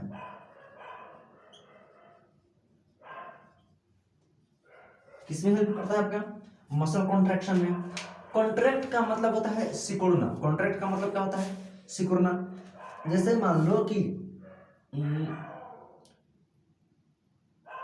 मसल कॉन्ट्रैक्शन का एग्जांपल कैसे दें, चलिए आपको इसका बाद में देंगे। फिलहाल ध्यान रखें कि जो एसिटाइल कोलिन है वो मसल कॉन्ट्रैक्शन में हेल्प आपका करता है। दूसरा जो डोपामिन है, डोपामिन मूड और ब्रेन पे डिपेंड करता है।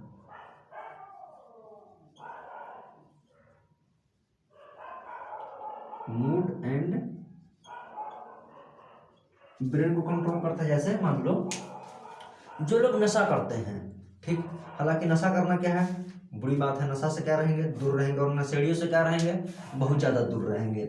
ये मूड और ब्रेन को क्या करता है, कंट्रोल करता है। मूड अच्छा है कि मूड खराब है, दिमाग आज काम नहीं कर रहा है, तो डोपामिन पूरा पूरा रिस्पॉन्सिबल है। जैसे एग्जाम्स में जाते हैं तो एग्जाम्स में जाने के साथ ही जो सबसे पहला आपका साथ छोड़ेगा वो है आपका दिमाग, है ना। जैसे एग्जाम्स में आप बैठने गए तो कॉलेज के गेट के बाहर तक, इवन जब तक क्वेश्चन पेपर मिल ना जाए तब तक दिमाग काम करते रहता है भरपूर। जैसे ही क्वेश्चन पेपर मिला तब तक भी दिमाग काम कर रहा है, लेकिन जैसे ही आंसर शीट मिलेगी लिखने के लिए, दिमाग फटाक से एकदम कॉलेज, वो लगता है कि एरिया छोड़ कर सीधे घरे भाग जाता है। ऐसा ही होता है कि जैसे एग्जाम, वैसे तो दिमाग बहुत काम करेगा, लेकिन जैसे ही एग्जाम टाइम आएगा तो दिमाग कहता है कि ना अच्छा चलते हैं, दिमाग में याद रखना। इस तरीका से ब्रेन क्या करता है, रिस्पॉन्स करता है। उसके बाद एक है आपका सेरोटोनिन। सेरोटोनिन क्या है, मूड और स्लीप को कंट्रोल करता है। स्लीप, किसी को नींद नहीं आ रही है, आपको यह है कि भर भर दिन सूत रहा है, तो बढ़िया से वहां पे सेरोटोनिन उसका क्या कर रहा है, काम कर रहा है उसका। देखो ये कुछ न्यूरोट्रांसमीटर थे, ठीक। एक अगला है आपका role of brain and spinal cord, कि स्पाइनल कॉर्ड और ब्रेन का क्या आखिर रोल है। स्पाइनल कॉर्ड ये कह रहा है कि carry nerve impulse between body and brain. जो नर्व इम्पल्स है वो बॉडी से ब्रेन के पास और ब्रेन से बॉडी के पास एक मतलब एक ही चैनल से जा सकता है। जैसे देखो हमारे घर में सीढ़ी बना हुआ है, स्टेयर है, वही सीढ़ी एक तल्ला से दूसरे तल्ला पे जाता है, दूसरे तल्ला से तीसरे तल्ला पे जाता है, ठीक। अब कह रहे हैं कि जो सीढ़ी नीचे से आपको ऊपर लेकर के जाएगी, क्या वही सीढ़ी आपको ऊपर से भी नीचे लेकर के आएगी क्या? हाँ, वरना ऐसे कुछ महानुभाव लोग होंगे जिनके घर में एक ये सीढ़ी बनाया हुआ है नीचे से ऊपर जाने के लिए, लेकिन वो वाली जो सीढ़ी है ना वो है ऊपर से नीचे आने के लिए। ऐसा होता है। तो इस तरीके का घर बनाने वाले लोगों को नमस्कार है, जो अपने घर में ऐसा स्टेयर्स इंस्टॉल कर रखा हुआ है कि आने के लिए दूसरी सीढ़ी और जाने के लिए दूसरी सीढ़ी। तो देखो इसका ये काम है स्पाइनल कॉर्ड का कि क्विक रिफ्लेक्स ये रिस्पॉन्सिबल है मोटर न्यूरॉन्स के थ्रू। क्यों? क्योंकि मोटर न्यूरॉन्स पे जब वो जाता है वहां पर आगे, तो ब्रेन को वहां पर सोचने का टाइम ही नहीं देता है। ब्रेन को बाद में इंफॉर्मेशन देगी, पहले काम क्या कर दिया जाएगा। जैसे हॉट ऑब्जेक्ट है, तुरंत स्पाइनल कॉर्ड को इंफॉर्मेशन मिलेगी। स्पाइनल कॉर्ड की ना, स्पाइनल कॉर्ड फटाक से है कि जल्दी से हाथ हटाओ, नहीं तो अगर तनी मनी और रुका तो हाथ सीधे जलेगा, फिर हमको मत कहना, है ना। ब्रेन का क्या है कि ब्रेन पहले स्टिमुलस को प्रोसेस करेगा, पहले वो सोचेगा, क्योंकि दिमाग ना है, पहले वो सोचेगा कि आखिर यहाँ पर क्या काम है। ये देखो ये हॉट ऑब्जेक्ट अगर छू रहा है तो क्या कहें, इसको हटाने का ऑर्डर दे दें कि नहीं दे दें, या फिर थोड़ा देर अभी इसको और जलने का मजा लेने दें। तो पहले वो सोचेगा, फिर वो डिसीजन लेगा। कॉम्प्लेक्स वॉलंटरी एक्शंस को भी क्या करता है, ये कंट्रोल करता है। जो हमारे पास देखो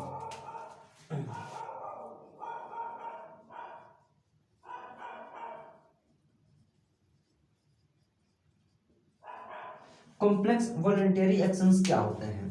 कॉम्प्लेक्स वॉलंटरी एक्शंस ये हैं कि जब 2, 3, 4 ऑर्गन मिल करके एक ही टाइम पर एक काम को करने की क्या करते हैं, कोशिश करते हैं, उसको बोला जाता है कॉम्प्लेक्स वॉलंटरी एक्शंस बोला जाता है। जैसे मान लो कि जो क्रिकेट है, ठीक, जब क्रिकेट में मान लो कि किसी ने गेंद मारा और गेंद कहाँ गया, एकदम 6 जा रहा है, तो जैसे ही बॉल 6 जा रहा है तो पैर से आप जा रहे हैं कि चलो गेंद को क्या कर लेंगे, पकड़ लेंगे। गेंद को पकड़ने के टाइम पे पैर आपका काम कर रहा है, प्रॉपर पैर एंगल लेता है, तब जाकर गेंद को आप पकड़ पाते हैं। साथ ही साथ आंख भी देख रहा है बॉल को कि बॉल कितना स्पीड से एकदम गिर रहा है। हाथ भी काम कर रहा है, फिंगर्स भी बॉल को पकड़ने का स्ट्रक्चर बना रहे हैं। साथ ही साथ एकदम मतलब दिमाग भी कह रहा है कि एकदम तैयार हो, बॉल बहुत तेज आ रहा है, बॉल पकड़ के हाथ पीछे की तरफ खींचते हैं। यानी कि एक साथ 3-4 बॉडी पार्ट्स मिल करके क्या कर रहे हैं, काम कर रहे हैं। 3-4 बॉडी पार्ट्स मिल करके जब एक सिंगल काम को क्या करते हैं, अंजाम देते हैं, वो होता है कॉम्प्लेक्स वॉलेंटरी एक्शन। कि एक साथ 3-4 लोग मिल करके क्या किया, गेंद को पकड़ने का काम किया है। अब देखो, वो तो बता ही चुके हैं कि डिफरेंट जो ब्रेन के पार्ट्स हैं वो अलग अलग काम करते हैं। जो फोर ब्रेन था सोचने का काम करता है, जो कि एग्जाम्स में ये बिल्कुल भी काम नहीं करता है। याद रखने का काम, वैसे तो सब कुछ याद रहता है। क्लास में 10th क्लास में 38 गो बच्चा था लोग, वो सब का नाम याद रह जाएगा, लेकिन जैसे एग्जाम्स में चला या लिखने के लिए तो फिर आदमी भूला जाएगा। तो इस तरीका से क्या होता है कि जो मेमोरी का भी काम है वो भी किसका काम है, फोर ब्रेन का काम है। मिड ब्रेन क्या कर रहा है, आई ईयर का काम कर रहा है, विजुअल रिफ्लेक्स वगैरह को कौन रिस्पॉन्सिबल है, मिड ब्रेन है। हैंड ब्रेन क्या कर रहा है बेचारा, इनवॉलेंटरी एक्शंस को कंट्रोल कर रहा है। इनवॉलेंटरी एक्शंस वो थे, जैसे मान लो कि इनवॉलेंटरी एक्शंस क्या थे, जो हमारे कंट्रोल में नहीं होते हैं। जो हमारे कंट्रोल में नहीं है वो क्या है, जैसे हम बताए ना कि जो हार्ट बीट हो रहा है ये हमारे कंट्रोल में नहीं है। ऐसा थोड़ी कि आप सोचेंगे कि आज हार्ट बीट नहीं होगा, क्योंकि शुरू से तो हो रहा है, आज 2 दिन के लिए क्या कर दो, हार्ट बीट को रोक दो। इस तरीका से भी होगा तो क्या हो जाएगी, बहुत प्रॉब्लम हो जाएगा, है ना। तो ये ब्रेन के 3 मेन पार्ट थे। एक है हार्मोनल या फिर केमिकल कोऑर्डिनेशन। देखो हार्मोन्स क्या होते हैं पहले ये समझो।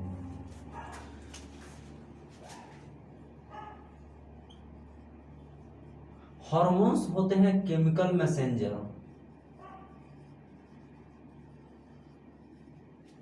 हार्मोन्स क्या होते हैं, केमिकल मैसेंजर्स हैं। साथ ही साथ ऐसा थोड़ी है कि दिमाग कोई हार्मोन रिलीज कर रहा है, ये फिंगर कोई हार्मोन रिलीज कर रहा है और पैर कोई हार्मोन रिलीज कर रहा है, नहीं।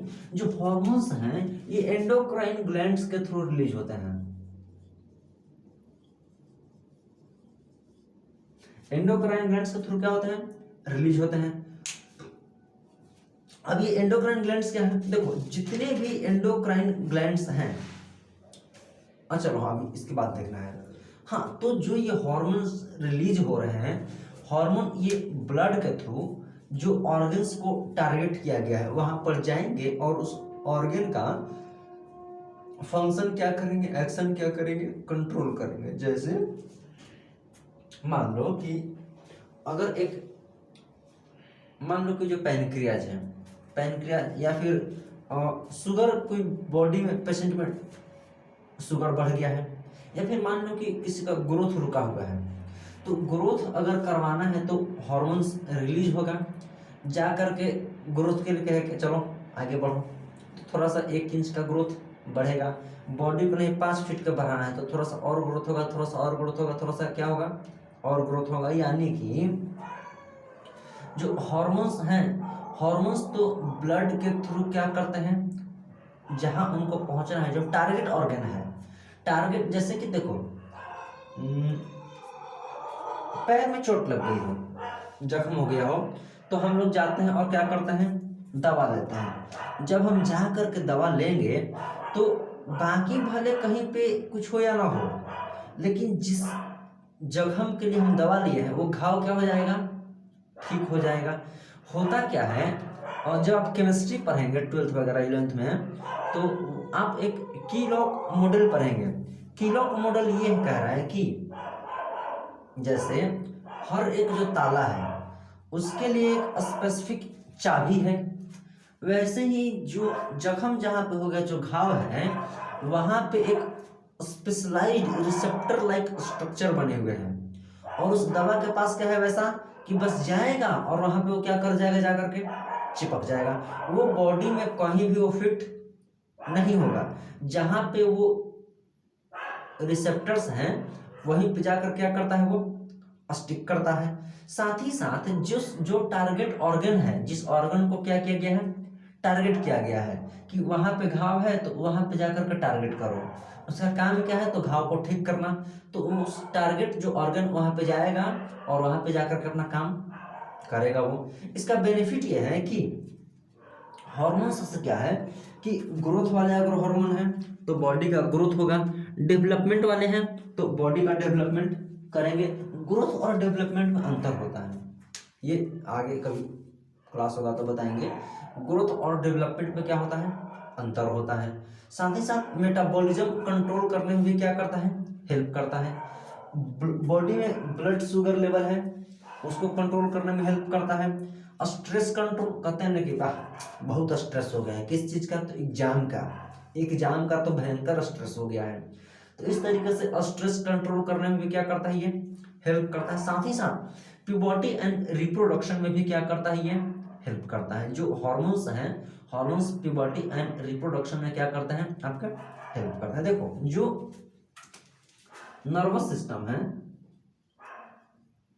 और आपका जो हार्मोनल सिस्टम है, इसमें डिफरेंस क्या है। देखो जो नर्वस सिस्टम है ये एक इलेक्ट्रिक इम्पल्स होता है, तो चूंकि इलेक्ट्रिक इम्पल्स है तो फास्ट होगा, इलेक्ट्रिक इम्पल्स है तो क्या होगा, फास्ट होगा। और इलेक्ट्रिक इम्पल्स है तो ये क्या होगा, ये होगा टेम्परेरी, आपका क्या होगा, ये टेम्परेरी, यानी कि शॉर्ट टाइम के लिए इफेक्ट होगा। देखो ये शॉर्ट इफेक्ट होगा इसका।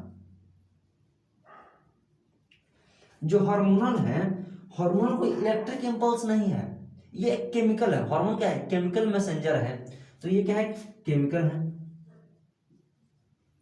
फास्ट नहीं होगा, ये थोड़ा स्लो होगा। ये टेम्परेरी नहीं होगा, ये लॉन्ग लास्टिंग होगा। ये क्या होगा, लॉन्ग लास्टिंग होगा। और शॉर्ट इफेक्ट का मतलब क्या होगा, ज्यादा ड्यूरेशन तक का ये रहेगा। जो एंडोक्राइन सिस्टम है, एंडोक्राइन सिस्टम क्या होता है कि जो भी वो हार्मोन बनाता है वो हार्मोन सीधा ब्लड स्ट्रीम में क्या करता है, अपना हार्मोन डिपॉजिट करता है। क्योंकि जो एंडोक्राइन ग्लैंड्स हैं, देखो जो एंडोक्राइन ग्लैंड्स हैं इनको डक्टलेस ग्लैंड भी बोला जाता है, ठीक। Ductless gland endocrine, exocrine, mixed gland भी होते हैं, जो कि मिक्स्ड ग्लैंड हम लोग देख लेंगे थोड़ा सा। तो जो एंडोक्राइन ग्लैंड है, एंडोक्राइन ग्लैंड को ही क्या बोला जाता है, डक्टलेस ग्लैंड बोला जाता है। डक्टलेस ग्लैंड वो है कि मान लो कि पीछे नल लगा हुआ है, हमें पानी आगे पहुंचाना है तो पाइप के थ्रू हम क्या करते हैं, ले जाते हैं। लेकिन ये लाइक वाईफाई, टावर वहां है, टावर यहाँ है, सिग्नल बिना ट्रांसमिशन हो गया, कोई वायर की जरूरत नहीं है।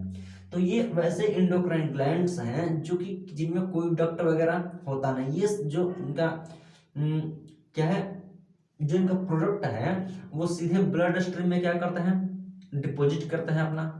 जैसे जो मेजर एंडोक्राइन ग्लैंड्स पढ़ने हैं वो है आपका एक पिट्यूटरी ग्लैंड। जो मेजर एंडोक्राइन ग्लैंड्स हैं, जैसे एक है पिट्यूटरी ग्लैंड। पिट्यूटरी ग्लैंड को ही बोलते हैं मास्टर ग्लैंड। मास्टर ग्लैंड इसीलिए बोला गया है क्योंकि दूसरे छोटे छोटे ग्लैंड्स को कंट्रोल करता है। जैसे एक होता है बिगड़ेल बच्चा और एक होता है बहुत बिगड़ेल बच्चा। तो जो बहुत बिगड़ेल बच्चा होता है वो बिगड़ेल बच्चा को कंट्रोल करता है। स्कूल वगैरह में क्या होता है, जैसे कि मान लो कि हर क्लास में कोई ना कोई एगो बिगड़ेल स्टूडेंट होता है, वो जो कम बिगड़ेल स्टूडेंट है उसको क्या करता है, कंट्रोल करता है। वैसे ही यहाँ पर भी ये मास्टर ग्लैंड हो रखा है, छोटे छोटे जो ग्लैंड्स हैं उनको क्या करता है, ये कंट्रोल करने का काम ये करता है। साथ ही साथ ये जो ग्रोथ हार्मोन है उनको भी क्या करता है, ये कंट्रोल करने का काम ये करता है। एक है thyroid gland. Thyroid gland metabolism को कंट्रोल करता है। साथ ही साथ ये thyroid gland thyroxine hormone release करता है। एनर्जी को क्या करता है, ये यूज करता है। जब एनर्जी यूज कर जाता है तो ग्रोथ का रिटार्डनेस हो जाता है। जिनका थायराइड लेवल मान लेते, थायराइड किसी में भी हो सकता है, छोटे बच्चे बड़े बच्चे किसी में भी हो सकता है। इवन ऐसा नहीं है कि सिर्फ लड़कों में होगा, लड़के लड़कियां दोनों में ही थायराइड हो सकते हैं, ठीक। तो और उसकी एक छोटी सी टैबलेट आती है। तो देखो जो बच्चा है उसमें ग्रोथ का क्या होगा, रिटार्डेशन हो जाएगा, ग्रोथ क्या हो जाती है, थोड़ी बहुत रुक जाती है। उसके बाद एक है एड्रिनल ग्लैंड। एड्रिनल ग्लैंड जो है इसको इमरजेंसी ग्लैंड भी कहते हैं, हार्मोन रिलीज करता है एड्रिनलिन। जो एड्रिनल ग्लैंड है, दूसरा क्या था यहाँ पर, थायराइड, थायराइड ग्लैंड, एक है एड्रिनल ग्लैंड। एड्रिनल ग्लैंड को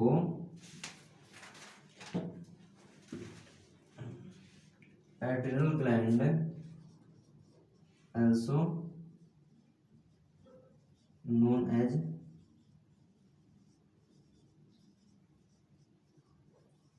इमरजेंसी ग्लैंड। एड्रिनल ग्लैंड को इमरजेंसी ग्लैंड भी कहते हैं। ये एक हार्मोन रिलीज करता है जिसको एड्रिनलिन कहते हैं।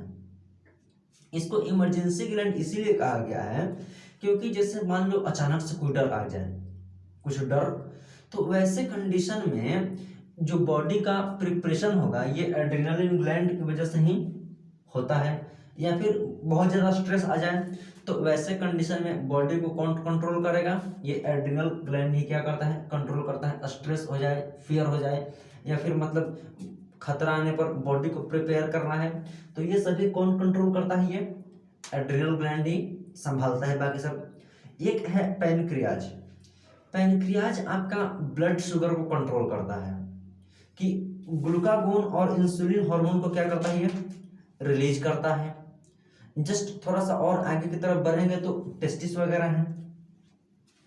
जो टेस्टिस है मेल्स में, टेस्टिस जो है टेस्टोस्टेरोन हार्मोन्स को क्या करता है, रिलीज करता है। साथ ही साथ मेल कैरेक्टर के लिए रिस्पॉन्सिबल है ये टेस्टोस्टेरोन हार्मोन। मेल कैरेक्टर क्या होते हैं, जैसे दाढ़ी मुछ आना, वॉइस का थोड़ा भारी हो जाना, ये मेल्स कैरेक्टर शो होते हैं, ठीक। और स्पर्म्स का प्रोडक्शन, ये सभी क्या है, मेल कैरेक्टर हैं। फीमेल्स में सेम टू सेम काम ओवरीज करती हैं। ओवरीज में, ओवरीज जो है एस्ट्रोजन और प्रोजेस्टेरोन हार्मोन का क्या करते हैं, रिलीज करते हैं। जैसे फीमेल्स कैरेक्टर के लिए क्या हो, रिस्पॉन्सिबल हो। जैसे अगर बात करते हैं पीरियड्स में, गर्ल्स में पीरियड्स स्टार्ट होते हैं इन्हीं दो हार्मोन्स की वजह से। साथ ही साथ अगर मान लो ब्रेस्ट इनलार्जमेंट है, हार्मोन्स की वजह से। वॉइस थोड़ी पतली हो जाएगी हार्मोन्स की वजह से। और मतलब बाकी सडन चेंजेस है बॉडी में, वो क्या करते हैं, ये यही दो हार्मोन्स क्या होते हैं, उनमें काम करते रहते हैं फीमेल बॉडी में, जो कि फीमेल कैरेक्टर को क्या करते हैं, ये शो करते हैं। देखो जो यहाँ पर ये जो टेस्टिस और ओवरीज हैं,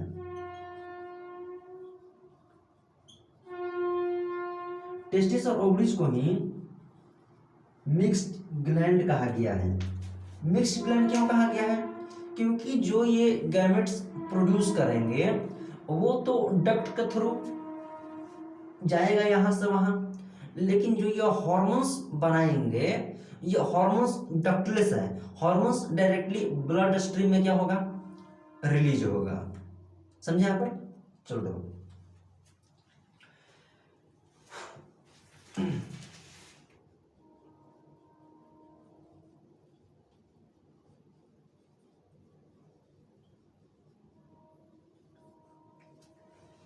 एक है फीडबैक मैकेनिज्म। फीडबैक मैकेनिज्म क्या कह रहा है, फीडबैक मैकेनिज्म ये कह रहा है कि खुद के बॉडी को क्या करना, कंट्रोल करना।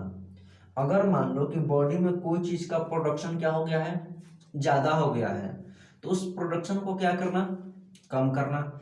या फिर किसी चीज का प्रोडक्शन अगर कम है तो उस प्रोडक्शन को क्या करना, ज्यादा करना, यानी कि लेवल मेंटेन करना, उसको बोला गया है फीडबैक मैकेनिज्म। जैसे मान लो कि अगर हार्मोन का प्रोडक्शन ज्यादा हो गया है तो उसको क्या किया जाएगा, उसका प्रोडक्शन अब रोक दिया जाएगा। या फिर किसी हार्मोन का प्रोडक्शन बहुत कम है तो उसका प्रोडक्शन को क्या किया जाएगा, ग्रो करवाया जाएगा, वो है फीडबैक मैकेनिज्म। जैसे मान लो कि, और देखो मान लो कि हार्मोन का प्रोडक्शन कम हो गया या ज्यादा होगा, ये तभी काम करता है फीडबैक मैकेनिज्म जब है when glands are working properly. जब ग्लैंड्स सही से काम कर रहे होते हैं तभी फीडबैक मैकेनिज्म अच्छे से काम करता है। जैसे डायबिटीज, देखो सोचने वाली बात यह है, एक बाकी एग्जांपल लो कि अगर थायराइड किसी में बढ़ गया है तो बॉडी का फीडबैक मैकेनिज्म उसको कम करना चाहिए था। शुगर अगर किसी में बढ़ गया है, डायबिटीज अगर किसी में बढ़ गया है, तो बॉडी में जो पैनक्रियाज हैं वो इंसुलिन हार्मोन तो बना ही रहे हैं, तो फिर भी कि बाहर से इंसुलिन लेने की क्या जरूरत है ना। देखो यहाँ पे बात समझने वाली है, बात समझेंगे। यहाँ पर एग्जांपल लेते हैं फीडबैक मैकेनिज्म में डायबिटीज का। देखो डायबिटीज का ये है कि डायबिटीज दो टाइप के हैं, एक है टाइप 1, एक है टाइप 2। जो इंसुलिन बनते हैं हमारी बॉडी में वो बनाते हैं बीटा सेल्स। वो कौन बनाता है? बीटा सेल्स बनाते हैं। ब्रेन और बीटा सेल्स अगर खराब हो जाए तो क्या होगा? ब्रेन कमांड तो दे रहा है कि बीटा सेल्स इंसुलिन बनाओ, बीटा सेल्स इंसुलिन बनाओ, लेकिन बीटा सेल्स तो कह रहे हैं कि हम इंसुलिन बना ही नहीं पा रहे हैं। क्यों? क्योंकि वो खराब हो गया बीटा सेल्स। वो ब्रेन कितना भी कमांड दे दे, वो बीटा सेल्स चाह कर भी हार्मोन इंसुलिन बना नहीं पाएंगे। तो एक इस कंडीशन में अगर हो जाए तो इसको बोलते हैं टाइप 1 डायबिटीज। टाइप 2 में क्या है कि हार्मोन इंसुलिन तो बन रहा है लेकिन अब इंसुलिन काम नहीं कर रहा है, उसको बोलते हैं इंसुलिन रेजिस्टेंस, कि अब वो सुन नहीं रहा है। जैसे कि मान लो कि एक कोई लड़का है, ठीक, उसको इतना मतलब अगल बगल वाले लोग बोल चुके हैं कि अब उसको बोलने से कोई फर्क नहीं पड़ने वाला है। ये है टाइप 2 वाले में कि इंसुलिन तो बन रहा है लेकिन अब वो इंसुलिन का उस पर कोई फर्क नहीं पड़ रहा है। अब कह रहा है कि नहीं, हम एकदम क्या हो गए हैं, ढीठ हो गए हैं, अब दूसरा कितना कुछ बोल रहे, हम उसका बात सुनने वाला में से नहीं है। तो ये डायबिटीज में दो टाइप के डायबिटीज है, ठीक। तो ये था फीडबैक मैकेनिज्म का। एक और है, बस 10 मिनट और है, कि control and coordination in plants. Plants में भी कंट्रोल कोऑर्डिनेशन है, बिल्कुल है। देखो control and coordination in plants लिख दो सीधे यहाँ पर। प्लांट्स में कंट्रोल एंड कोऑर्डिनेशन क्या जरूरत है?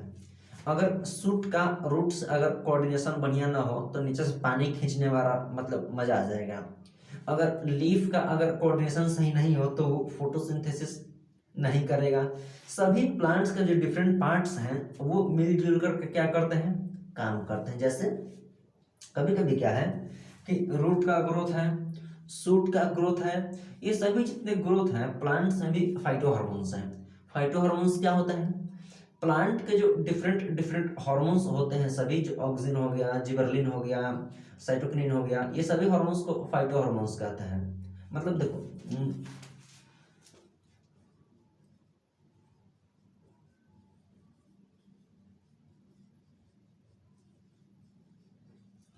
प्लांट हार्मोन को फाइटो हार्मोन्स कहा जाता है। प्लांट हार्मोन को क्या कहा जाता है? फाइटो हार्मोन्स कहा जाता है। जैसे कि जो ऑक्सिन है, ऑक्सिन आपका सेल के इलोंगेशन में हेल्प करता है, शूट ग्रोथ में हेल्प करता है, साथ ही साथ ग्रोथ टुवर्ड्स लाइट। लाइट देखा, ग्रो किया, लाइट मतलब ये सब लाइट नहीं, एलईडी नहीं, सनलाइट की बात हो रही है यहाँ पर।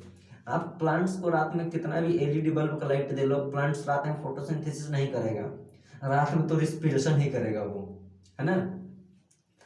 साथ साथ जो जिबरलिन है, जिबरलिन स्टीम के इलोंगेशन में हेल्प करता है, सीड जर्मिनेशन में भी क्या करता है, हेल्प करता है। कुछ दिन में अगर मान लो कि मूंग हो गया, मटर हो गया,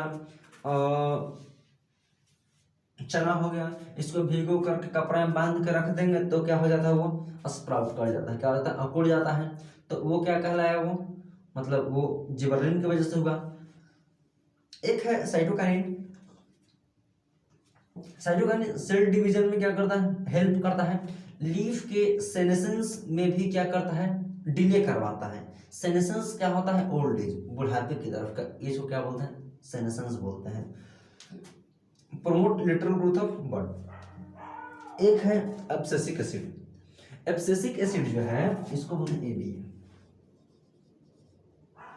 एब्सिसिक एसिड क्या कह रहा है कि देखो ये ग्रोथ को इनहिबिट करवाएगा, ग्रोथ को क्या करवाएगा, इनहिबिट करवाएगा, मतलब ग्रोथ को रोक देगा, थोड़ा सा स्ट्रेस को बढ़ाएगा। जैसे कि देखो मान लो कि अगर कोई छोटा बच्चा, उसको बहुत ज़्यादा स्ट्रेस है, बहुत ज़्यादा टेंशन है, तो खाएगा पिएगा नहीं, एकदम इसी पागल लेखा क्या केले रहेगा, डोरमेंसी को बढ़ा देगा। ऐसा थोड़ी है कि आज आम खा के गुठली उसका फेंक दिए और कल ही देखे जा करके कि तो वो तो गुठली में पेड़ भी निकला हुआ है और उसमें 10 दर्जन आम फड़ल है। ऐसा थोड़ी होता है। पहले आम का पेड़ लगेगा, फिर बहुत टाइम होगा, तब जा, पहले तो आम के गुठली में से आम के पेड़ निकलने में 2 महीना टाइम लग जाएगा, तब तक वो डोरमेंट स्टेज में होता है। जब प्रॉपर एक इन्वायरमेंट आता है तब जाकर के वो सीड क्या होता है, जर्मिनेट करता है। नहीं तो फिर जब एब्सेसिक एसिड ज़्यादा रहता है तो जर्मिनेशन अभी होता नहीं है, फेवरेबल कंडीशन आएगा तो क्या होगा, जर्मिनेशन होगा। प्लांट में जो मूवमेंट है वो 2 तरीके के हैं, एक है ट्रॉपिक मूवमेंट, एक है नास्टिक मूवमेंट। ट्रॉपिक मूवमेंट ये होता है, देखो जैसे कि मान लो कि देखो जो ट्रॉपिक मूवमेंट होता है, ट्रॉपिक मूवमेंट होता है डायरेक्शनल। ट्रॉपिक मूवमेंट क्या होता है, डायरेक्शनल होता है। डायरेक्शनल बोले तो एक है फोटोट्रॉपिज्म, एक है जियोट्रॉपिज्म या फिर ग्रेविट्रॉपिज्म। फोटोट्रॉपिज्म मतलब कोई लाइट देखा और लाइट की तरफ क्या हो गया, प्लांट घूम गया, स्टेम की तरफ बेंड हो गया लाइट की तरफ, उसको फोटोट्रॉपिज्म कहा गया है। जियोट्रॉपिज्म ग्रेविटी के तरफ, जो रूट है, रूट हमेशा नीचे जा रहा है, क्यों, जियोट्रॉपिज्म की वजह से। वो पॉजिटिव जियोट्रॉपिज्म है कि ग्रेविटी जिधर जा रहा है उधर रूट क्या हो गया, एकदम झुक रहा है। तो ग्रेविटी सब का किधर लगता है, अर्थ के सेंटर की तरफ लगता है। देखो चूंकि अर्थ गोल है, देखो अर्थ क्या है, गोल है, तो अगर मान लो कि अगर ये व्यक्ति यहाँ खड़ा है और एक व्यक्ति यहाँ पे खड़ा है और एक व्यक्ति यहाँ पे खड़ा है और एक व्यक्ति यहाँ पे खड़ा है, ठीक, तो क्या जो ये पर्सन है इसका ग्रेविटी इस साइड में लग रहा है क्या, तो हाँ, ये जो पर्सन है इसका ग्रेविटी इस साइड में लगता है, इसका ग्रेविटी इस साइड में और इसका ग्रेविटी किधर लगता है, इस साइड में लगता है। तो ये चारों हैं, इन चारों का जो ग्रेविटी है टुवर्ड्स सेंटर ऑफ अर्थ लग रहा है क्या, हाँ। वैसे ही जो प्लांट के रूट्स हैं, जब वो पॉजिटिव जियोट्रॉपिज्म शो करता है तो हमेशा किधर जाते हैं, नीचे की तरफ वो अट्रैक्ट होते हैं। साथ ही साथ यहाँ पर जो ये हाइड्रोट्रोपिज्म है, हेलो, जो ये हाइड्रोट्रोपिज्म है ये क्या कर रहा है कि जो पानी है, पानी के थ्रू क्या करता है, ये उधर खींचते चला जाएगा। मजे की बात यह है कि मान लो कि जो एक रूट है, रूट को कहीं पे पानी मिल गया, तब तक जैसे मान लो कि एक प्लांट है, वहां के सॉइल में क्या है, पानी फैला हुआ है। जब सॉइल में पानी है तो रूट किधर जाएगा, उस पानी की तरफ। वो काहेला बेचारा मतलब मेहनत कर जाएगा, नीचे जमीन खोद करके पानी निकाल ले जाएगा। जब आसपास में जब पानी मिल जा रहा है तो काहेला बेचारा पानी ले जाएगा कहीं से और से, तो वहीं से क्या कर लेता है, वो पानी ले लेता है, उसको बोलते हैं हाइड्रोट्रोपिज्म। रूट्स इधर की तरफ जाएंगे, पानी की तरफ जाएंगे। एक है थिग्मोट्रोपिज्म। थिग्मोट्रोपिज्म है रिस्पॉन्स करता है टच को, किसको रिस्पॉन्स करेगा, टच को रिस्पॉन्स करेगा।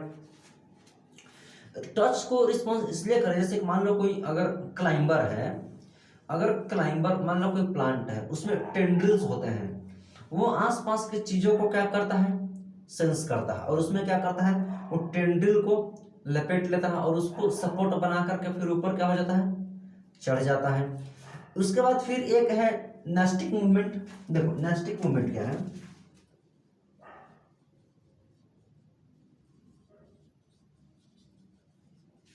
नेस्टिक मूवमेंट का कोई फिक्स डायरेक्शन नहीं है।